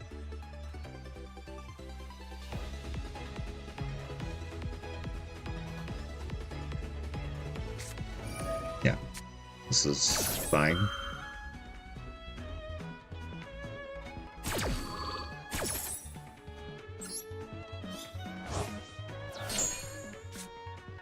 Area, nice. Ooh, yeah. Double boost. Because 2 monsters were banished. So, yeah. Nice. And we get the boost of, yeah. So we banished a monster, banished another monster, and then obviously we banished Basilima, so that's 3. Let's give Bubble Reef the attack boost. Yeah, your Imperm is going to be useless again because you can only target this card, so.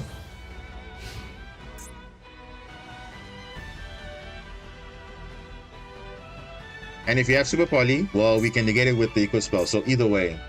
Dark Ruler, negate. Like, we completely covered.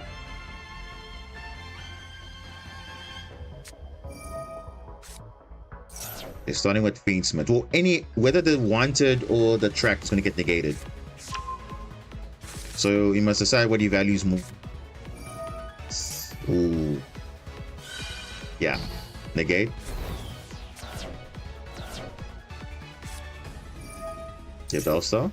That's fine. I'll probably just negate this because I don't want them to be extending. Yeah, Vela's dead.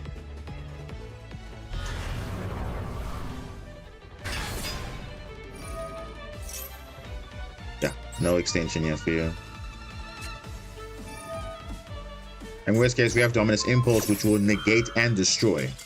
Yeah, literally, like, this is probably like the best replay to showcase why you need to, like, play around certain cards, because you see now you think, oh, I got Argonaut, but then look what you just played into.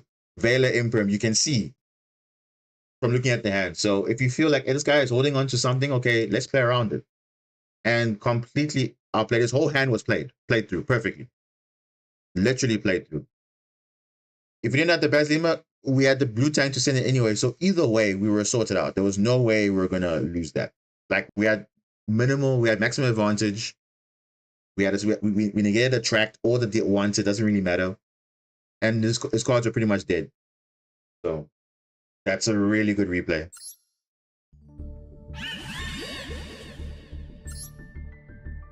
So yeah.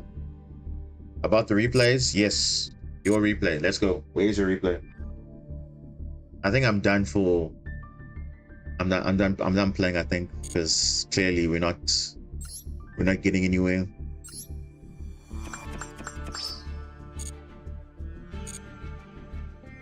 Yeah, let's see. Is it same account or different?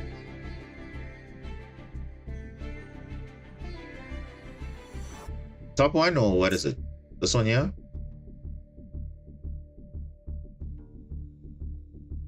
Which one is it?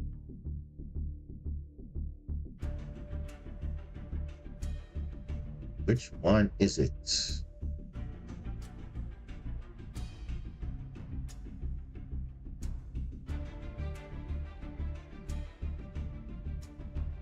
Second one, this one, yeah. Okay, you're playing same decks though. Wait, you have a royal? Hold up there. Hold up. You have a royal Dragon Lord? What? Okay. I see you. Okay. Flexing on your royal Dragon Lord?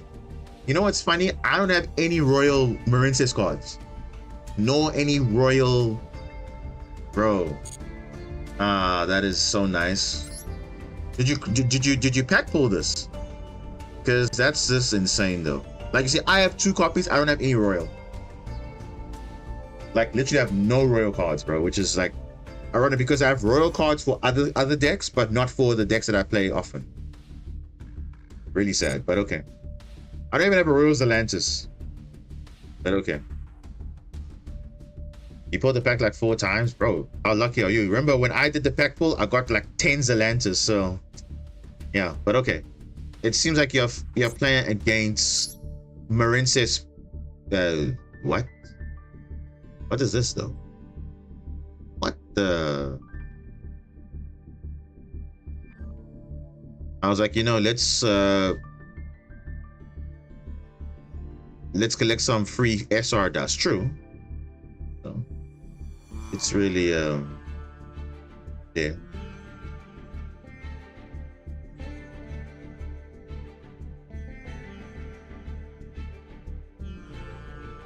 It says, what kind of list is this though? What, where was this coming from? Like, okay, board breaker heavy, triple droplet, triple evenly, triple signed, which is okay, but if you obviously having board breakers mixed with that, that's fine. But look at this. This guy's got a royal core enemy. I'm not going to be that guy that will just waste my SRs just to get a royal enemy. I rather for, oh gosh, and a royal Bubble Reef, bro. I would like to get royals, but I just realized this game is way too expensive to even get royals, so it's like, it's okay. I'm even playing commons in TCG, so it's like perfectly fine. I don't need to get everything quarter century and all that stuff, so it's like famous D, I appreciate that. I'll add you.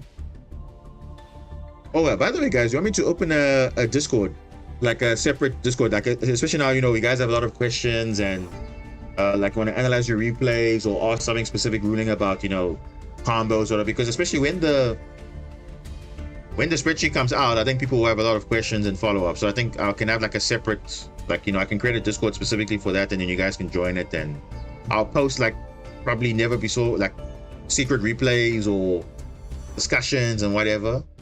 But yeah, no, my own one. not my own one.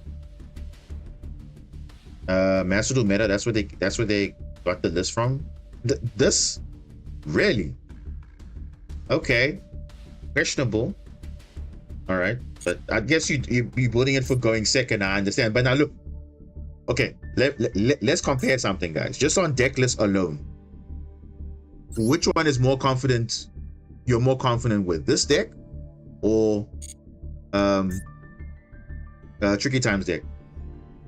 So, yeah. Which one is that? Like compare between the two. Which one has a better chance going second or going first? I think this one is obviously better for both first and second. And then the other one's built just for going second. But yeah, we'll see. But okay, let's see what the replay is all about. Just be careful. Yeah, I'm careful. I have a very good detection.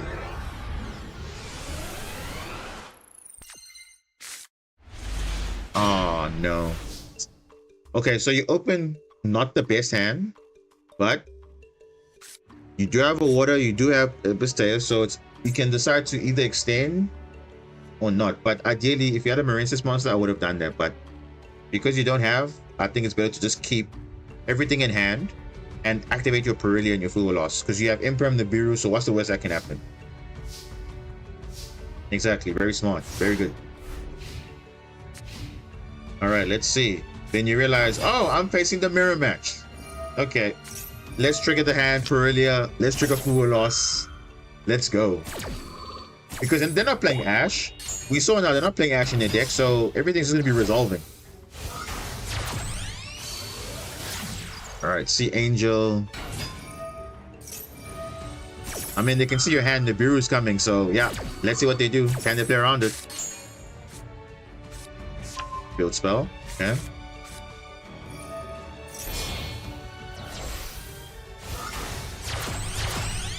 Okay, they're gonna go into, okay, so they're playing around the Biru, okay, that's fine. That's fine, now they're gonna pray that they know something. Droplet, okay. Oh, they have the Sleepy Maiden hard drawn, okay. So, oh, for a triangle, no coral enemy, oh. Okay. Yeah. Okay, so it's unaffected, that's why I'm not doing anything. No attack. Malicious player, what's happening here? Yeah. I don't know what happened, but okay. Interesting. End board. I mean, it does have follow-up, but the problem is the follow-up is going to be here, and I don't know. We'll see. Oh. Probably the best card you could have opened, because you can play around Marinesis Wave. You just clear the field spell, you crash into battle, it's fine. You're literally good. But you have place. You literally don't care if this gets Marinesis Wave. Exactly, because they think you're playing Mermail. You see how you confuse the water players? Because they think, oh, you're playing Mermail, let me just negate the stuff because I know your deck. You think I know your deck, but actually, I'm playing Mermail with something else. So, when I face water decks, I don't really have an issue because it's like, yeah. You don't run evenly? That's fine. You don't necessarily need evenly to win the game.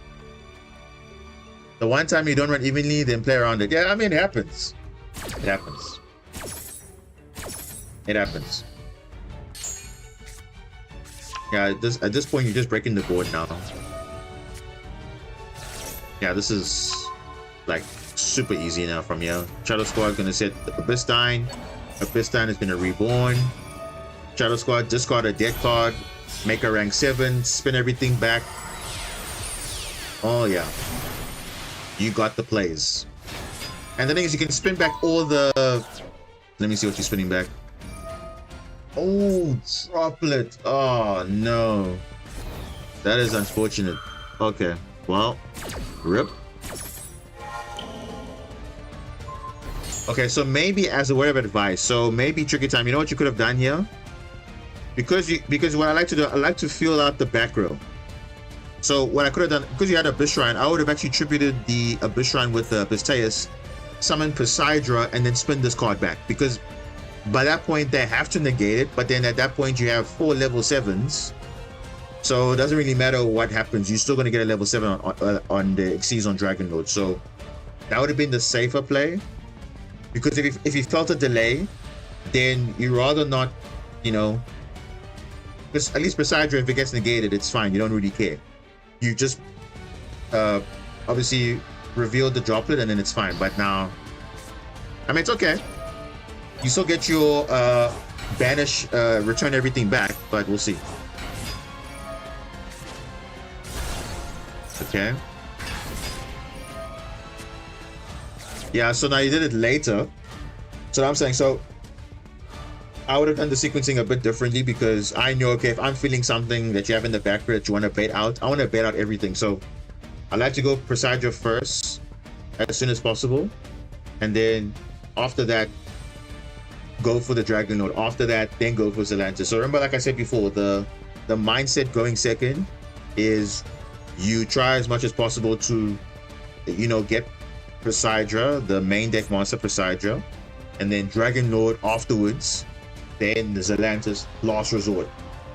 Then you go from there on. And obviously if you do get Nibiru, that's fine, this reborns everything. So but I didn't worry about it. Exactly, that was saying, it's perfectly fine, because even if it gets negated, you obviously have the power play to reborn everything back, but that's fine.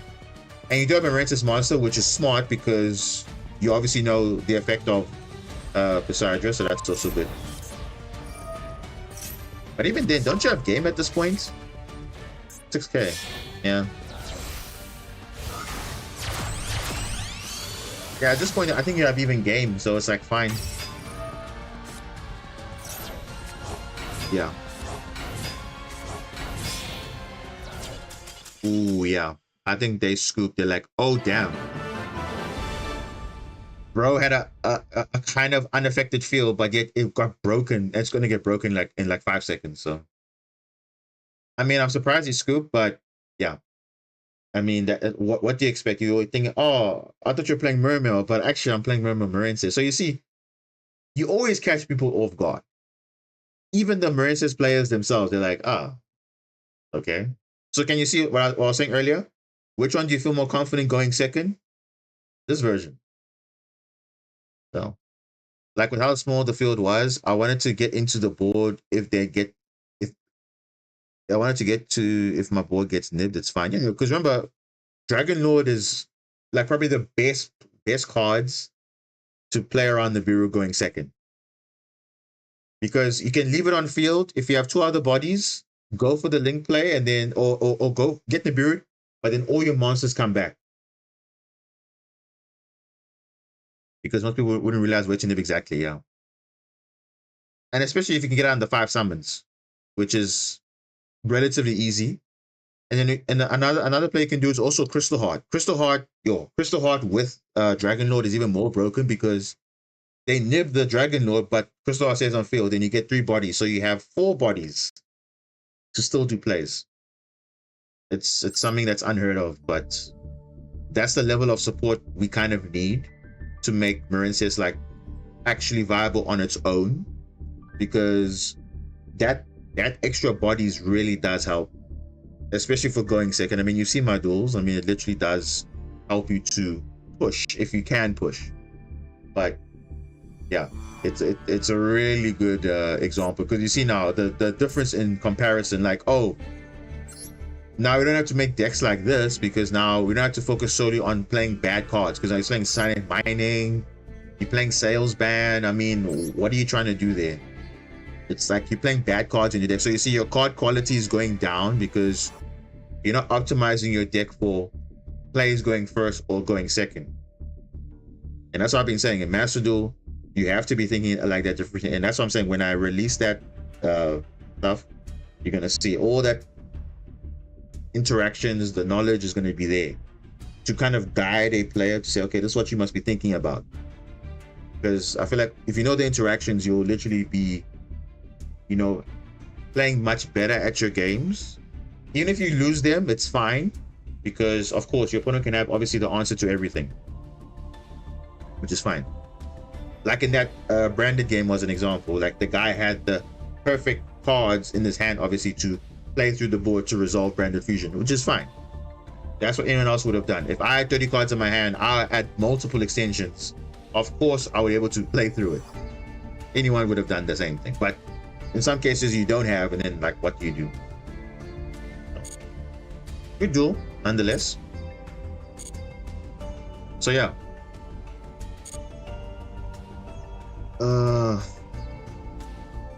Do I keep playing? Nah, I'm not going to keep playing. Because we managed to rank up, but now for some reason we can't get to Diamond 1 because, again, we have the same situation as before where we are struggling to rank up. Like, you know, look at that. I mean, look at that. We started here and then we were winning, lose, win, rank up. And then now we start struggling again. Win, lose, win 2, win 1. Like, it's just not consistent enough.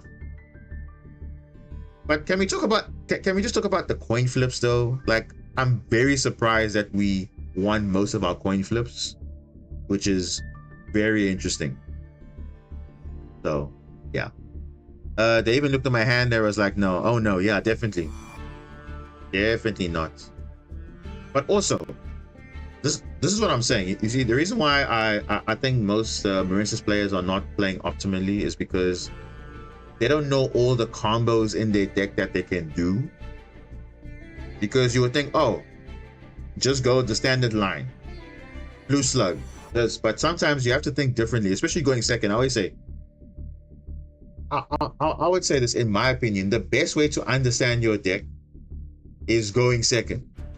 I think going first is like, okay, you just memorize the spreadsheet and go from there. But your real mindset, your real creativity will come when you're going second, because that will be the time where, okay, you're probably going to get disrupted or whatever, and then you're playing into a board, because you'll learn all these unique combos. Okay, how do I break the board? How do I OTK? Because that's what I thought about is, that's how I even thought about the Zelantis. Okay, how do you maximize the Zelantis? Because it's so good, but how do you consistently can you potentially OTK with this? Because and I just sat there and I said, okay, let me just play a combo. Okay, this can do that, this can do that. So once I understood what the cards do, then I saw, okay, but this is actually a very consistent way to OTK your opponent, and it doesn't require a lot of non-engine or stuff. It's just Marinsis engine only, but everything else is bonus.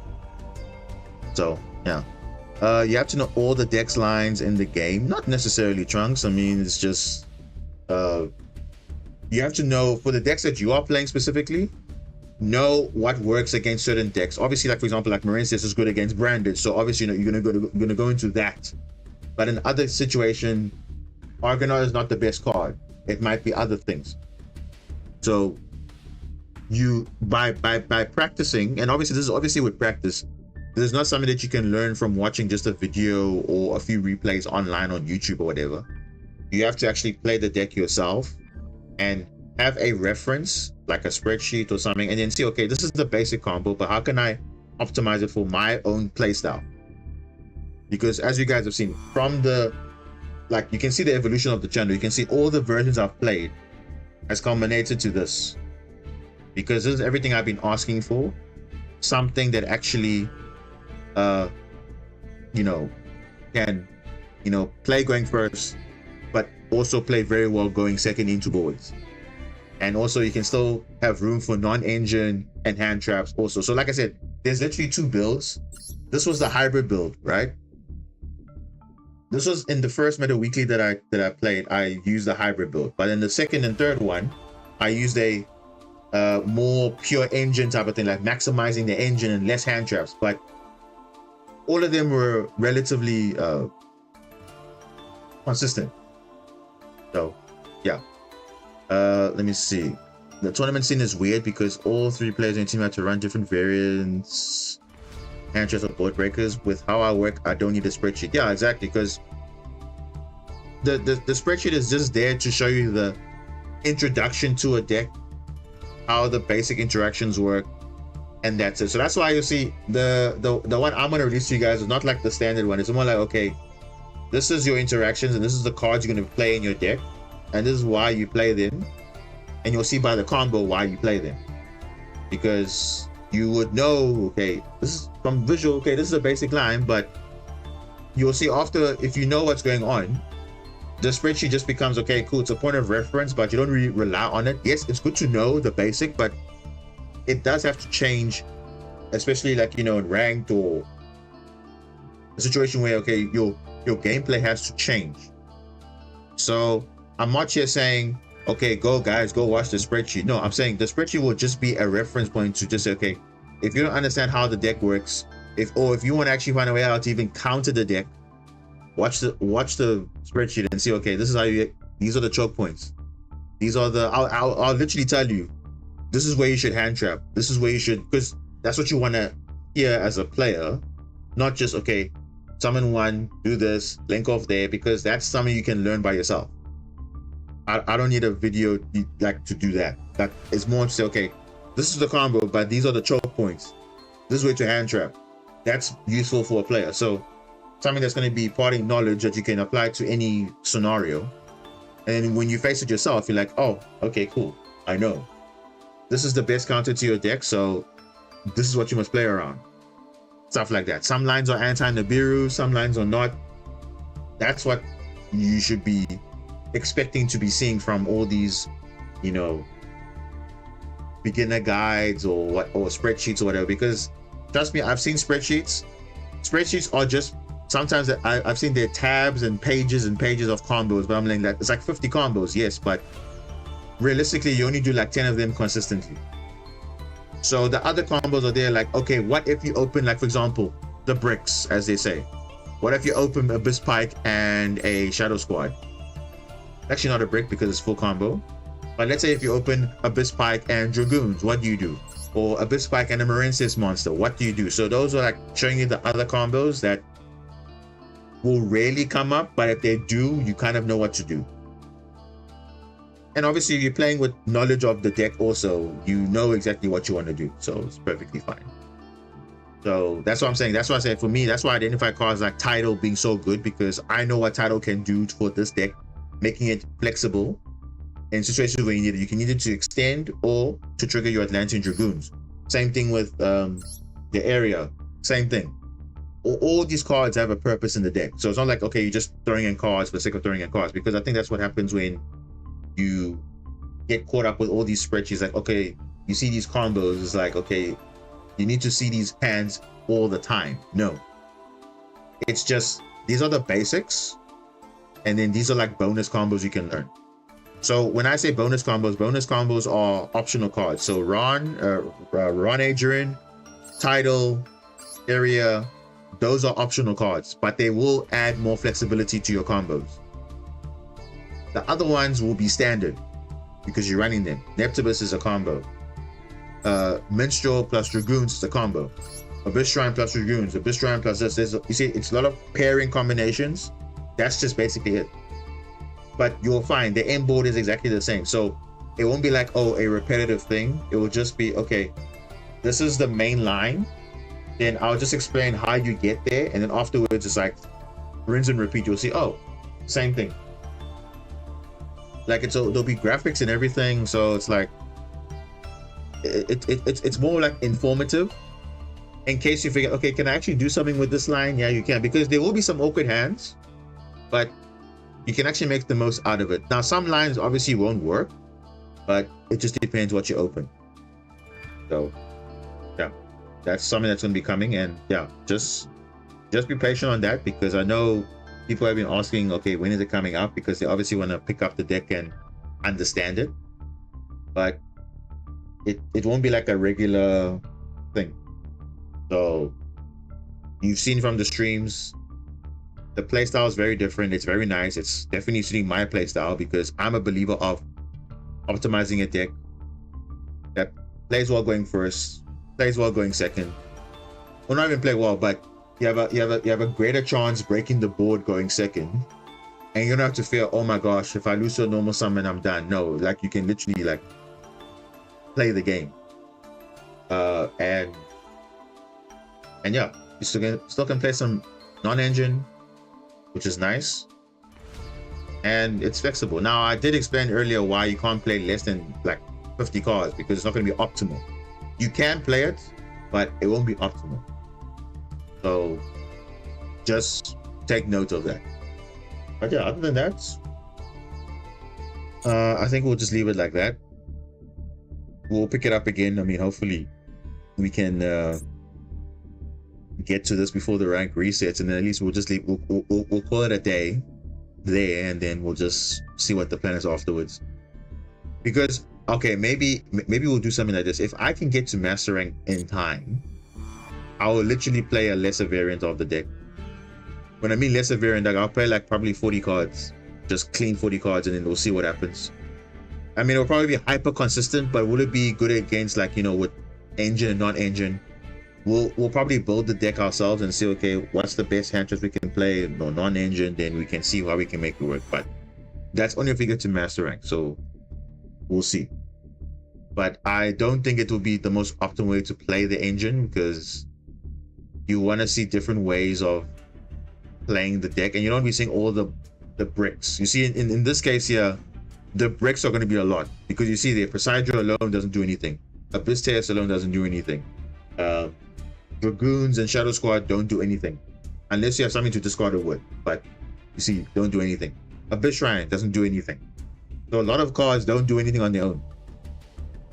So you run into heavy, you know, you run into more chance of opening those cards in multiples, or seeing possible garnets in the deck like Pike and whatever. Could you try Pure Memos though? Yeah, I mean, Pure Memo is fine. There's nothing wrong with Pure Memo actually. But obviously it's obviously something that people already are comfortable with, and I mean, I don't have a problem with Mermels, but like I said before, Mermels has the biggest weakness is that its resource management is quite bad, because you in a turn could potentially use all your Dragoons, and then you add it back once or twice, and then if you don't have enough resources in the deck, then like your engine just goes slower and slower and slower. So you have to like go turn 1 or turn 2, kill everything. Otherwise, your resource management in your grind game is not that great. So yeah, that's the only thing with Pure MML, but that's why I do play other engines in Pure MML, just to counter that. So it's like perfectly fine. But yeah, I can definitely play Pure MML. I'm pretty much familiar with it. So yeah. But for now, like I told you guys, among all the variants of Mermail, I think Marincis is the one that benefits the most compared to everything else. And from what I play tested, and this is like coming from months and months of playing it, so I know, and this is a viable deck. Now you might think, okay, you're playing 60, it's a lot, it might break, but I mean, you guys saw I only break like maybe once or twice in like 20 or 12 games or 15 games. That's not bad. So it really isn't that bad. Could you drop a deck list? I've shown it quite a few times. I'll show you again. So this is the hybrid build, which is if you watch my stuff, there's 2 variants you can play.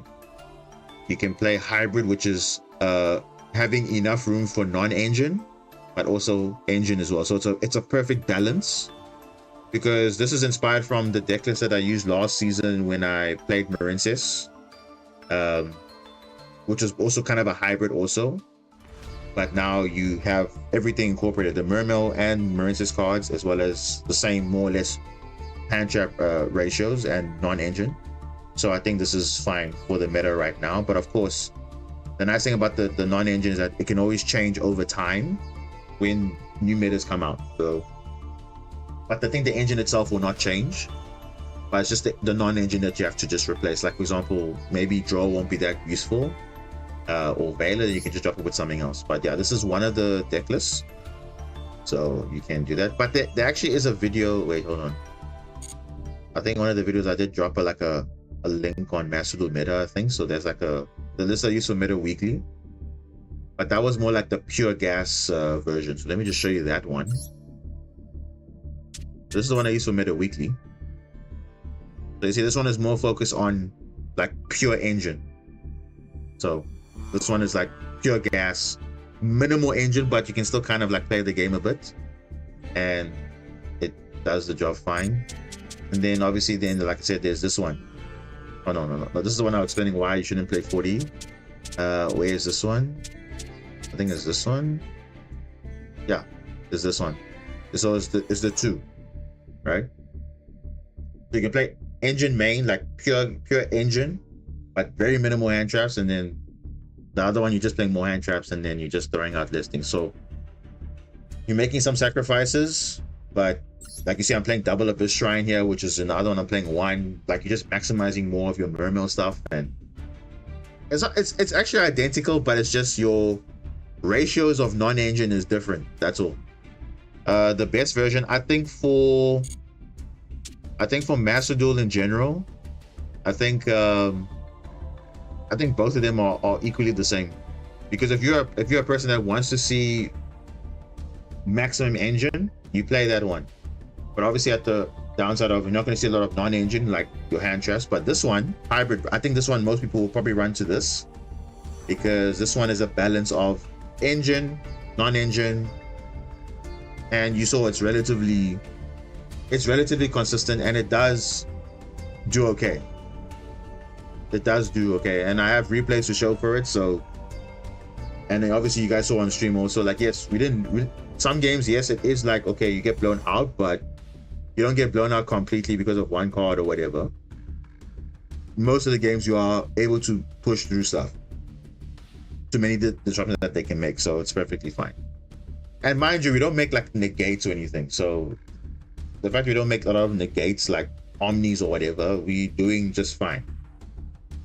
The deck is really fun, and it is nice to feel more confident going into boards going second, because like I said, that was the issue that we had with the deck in the past. Like, okay, going first is fine, but going second is now, it's like, the normal summon, you deal with it, and now you can interact with your opponent before you normal summon, and it's really good in card combination. And even if you don't open any Mermail cards, Mermaids are still good regardless, so it's all good. So so to say which version is better, that depends on the player. But for me, I can play both the hybrid version or the engine version, the pure gas version. I don't really notice a difference, because my hand trap counts are always minimal anyway, because I'm not a person that wants to maximize hand traps, because you saw some decks maximize all their hand traps, and then what happens? They open multiples, and multiples in some situations are bricks, where they could have been starter cards. They're not starter cards. So you can pick your poison, what you want to do. So either play the hybrid version, or you can play the pure gas version. It's up to you, because a lot of take for example Snake Eye. There's Snake Eye Fiendsmith, which is more control version, like a hybrid, you know. And then there's Snake Eye Fire King, which is literally pure gas. Like, that one is just literally pure gas. Like, okay, you're running maximum, but you also can still play some non-engine there, but it's basically pure gas. So that's how I kind of compare the same thing with this. You can play obviously Mermail Marincess with hybrid control version with hand traps and everything, or pure gas, and it's the same thing. They played, but the difference between Snake Eye and the Fiendsmith and Snake Eye Fire King, obviously the combos are slightly different. So, for example, Zelantis is in the Snake Eye Fire King though, because it's pure gas, and the other one does not have it, because they're playing more Fiendsmith. Because Fiendsmith more for the control. So I feel like here you're getting the best of everything, because you're getting control, and also the ability to break boards, and also the ability to OTK, and the ability to do almost everything. So yeah, it's really up to the player what they want to do. So that's why I'm giving you both options, because I realized when I was playing, okay, look, you can actually play 2 versions, which is fine. It's up to you. So all you do is you just take the 2 versions, you modify it for as and when the meta evolves, and then it's pretty much good to go. If we get newer cards, we'll assess to see if we can throw it in or not. But until then, in my opinion, this is obviously in my opinion, I'm not saying this is the #1 way to play Marincess, but if you want to have a better chance of winning games, probably play this. Try this out. If you haven't tried it before, Try it out. Because again, where else are you gonna see it? Because you can go and search on, you can search on all social media platforms or whatever. No one is playing this deck but me. Because again, most decks I create, no one's playing it, and I've been doing well with it. You can check my track record. It's there. You know, I've reached master rank multiple times in metas where Tillerman, Kashira, broken metas, just fine. You know, and that was without even Mermail with the Mermail cards. I was just like playing minimal, like some extenders and board breakers. So imagine now where we have access to this, it's like your chances of winning is just higher. Because like I told you, my best win rate percentage is going second. It's not even going first. So what does that tell you? It means something is definitely right there. So I'm not just saying something for copium or whatever. It actually is backed up by stats. It's backed up by results. So you can decide what you want to do from there, but that's just how I feel about it. So there really isn't a best version. It's really up to the player, but obviously I will showcase both versions, but they all play the same way. Because the only real difference is just non-engine, which again, non-engine is always preference to the player playing it. So we can never recommend to someone, okay, you have to play this non-engine, that alternative, because if you don't have access to that and you have alternative, then you have to mention the alternative. So it's really up to the player what they want to do. But the core of the deck is pretty much the same. Just one bump up more engine, other one is not. But it still plays perfectly fine, as you can see. So okay, are there any other comments before we wrap it up,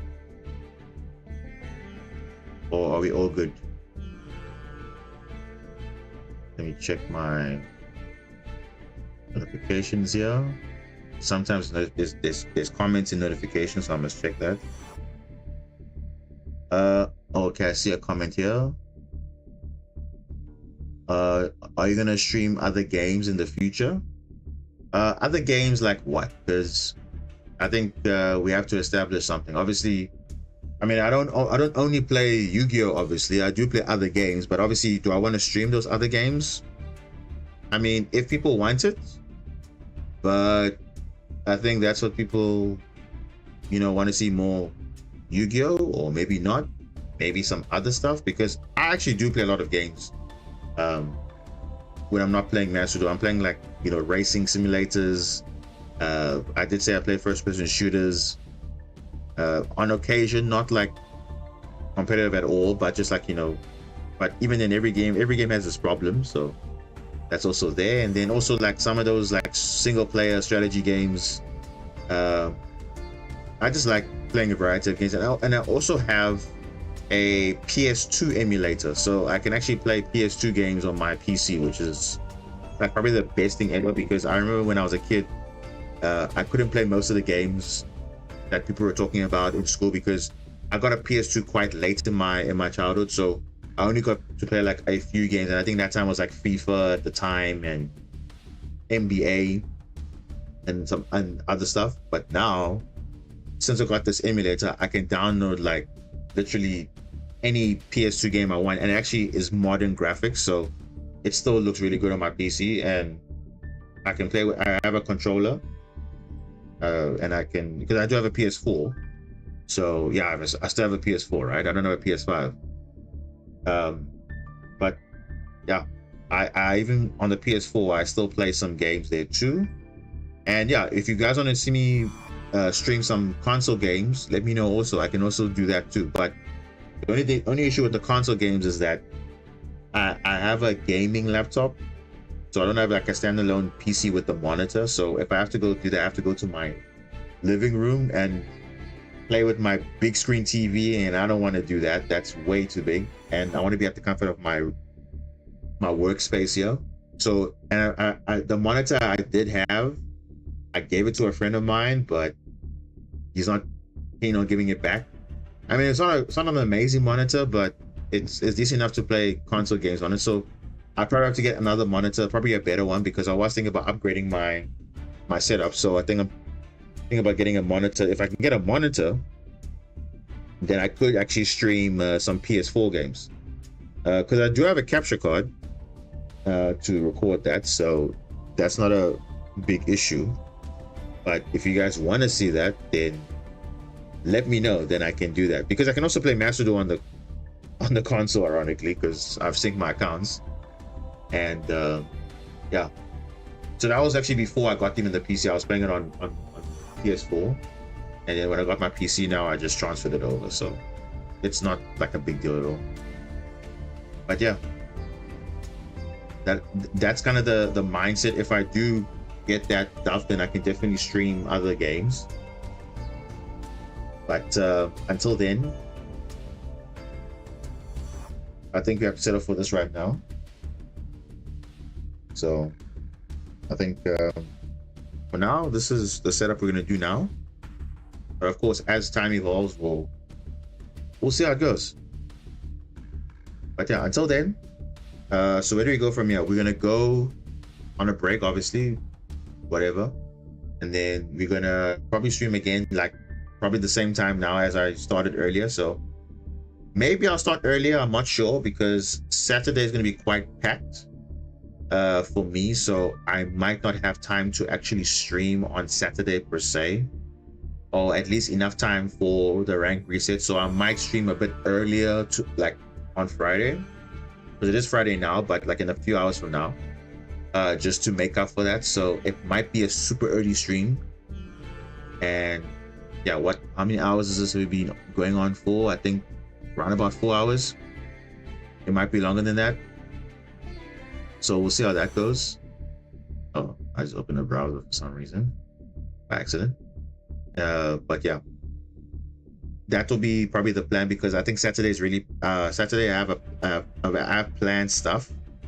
You know, my friends got married, so they gonna have like a party somewhere, and then in the morning I have like a class and all that. So there's a whole lot going on. Like the whole Saturday is pretty much booked completely. So by the time I come back, it'll be like probably like 2 hours before the rank reset. So that won't be enough time to actually do much. So if I can reach master rank earlier, then that will be fine. But if not, then it is what it is.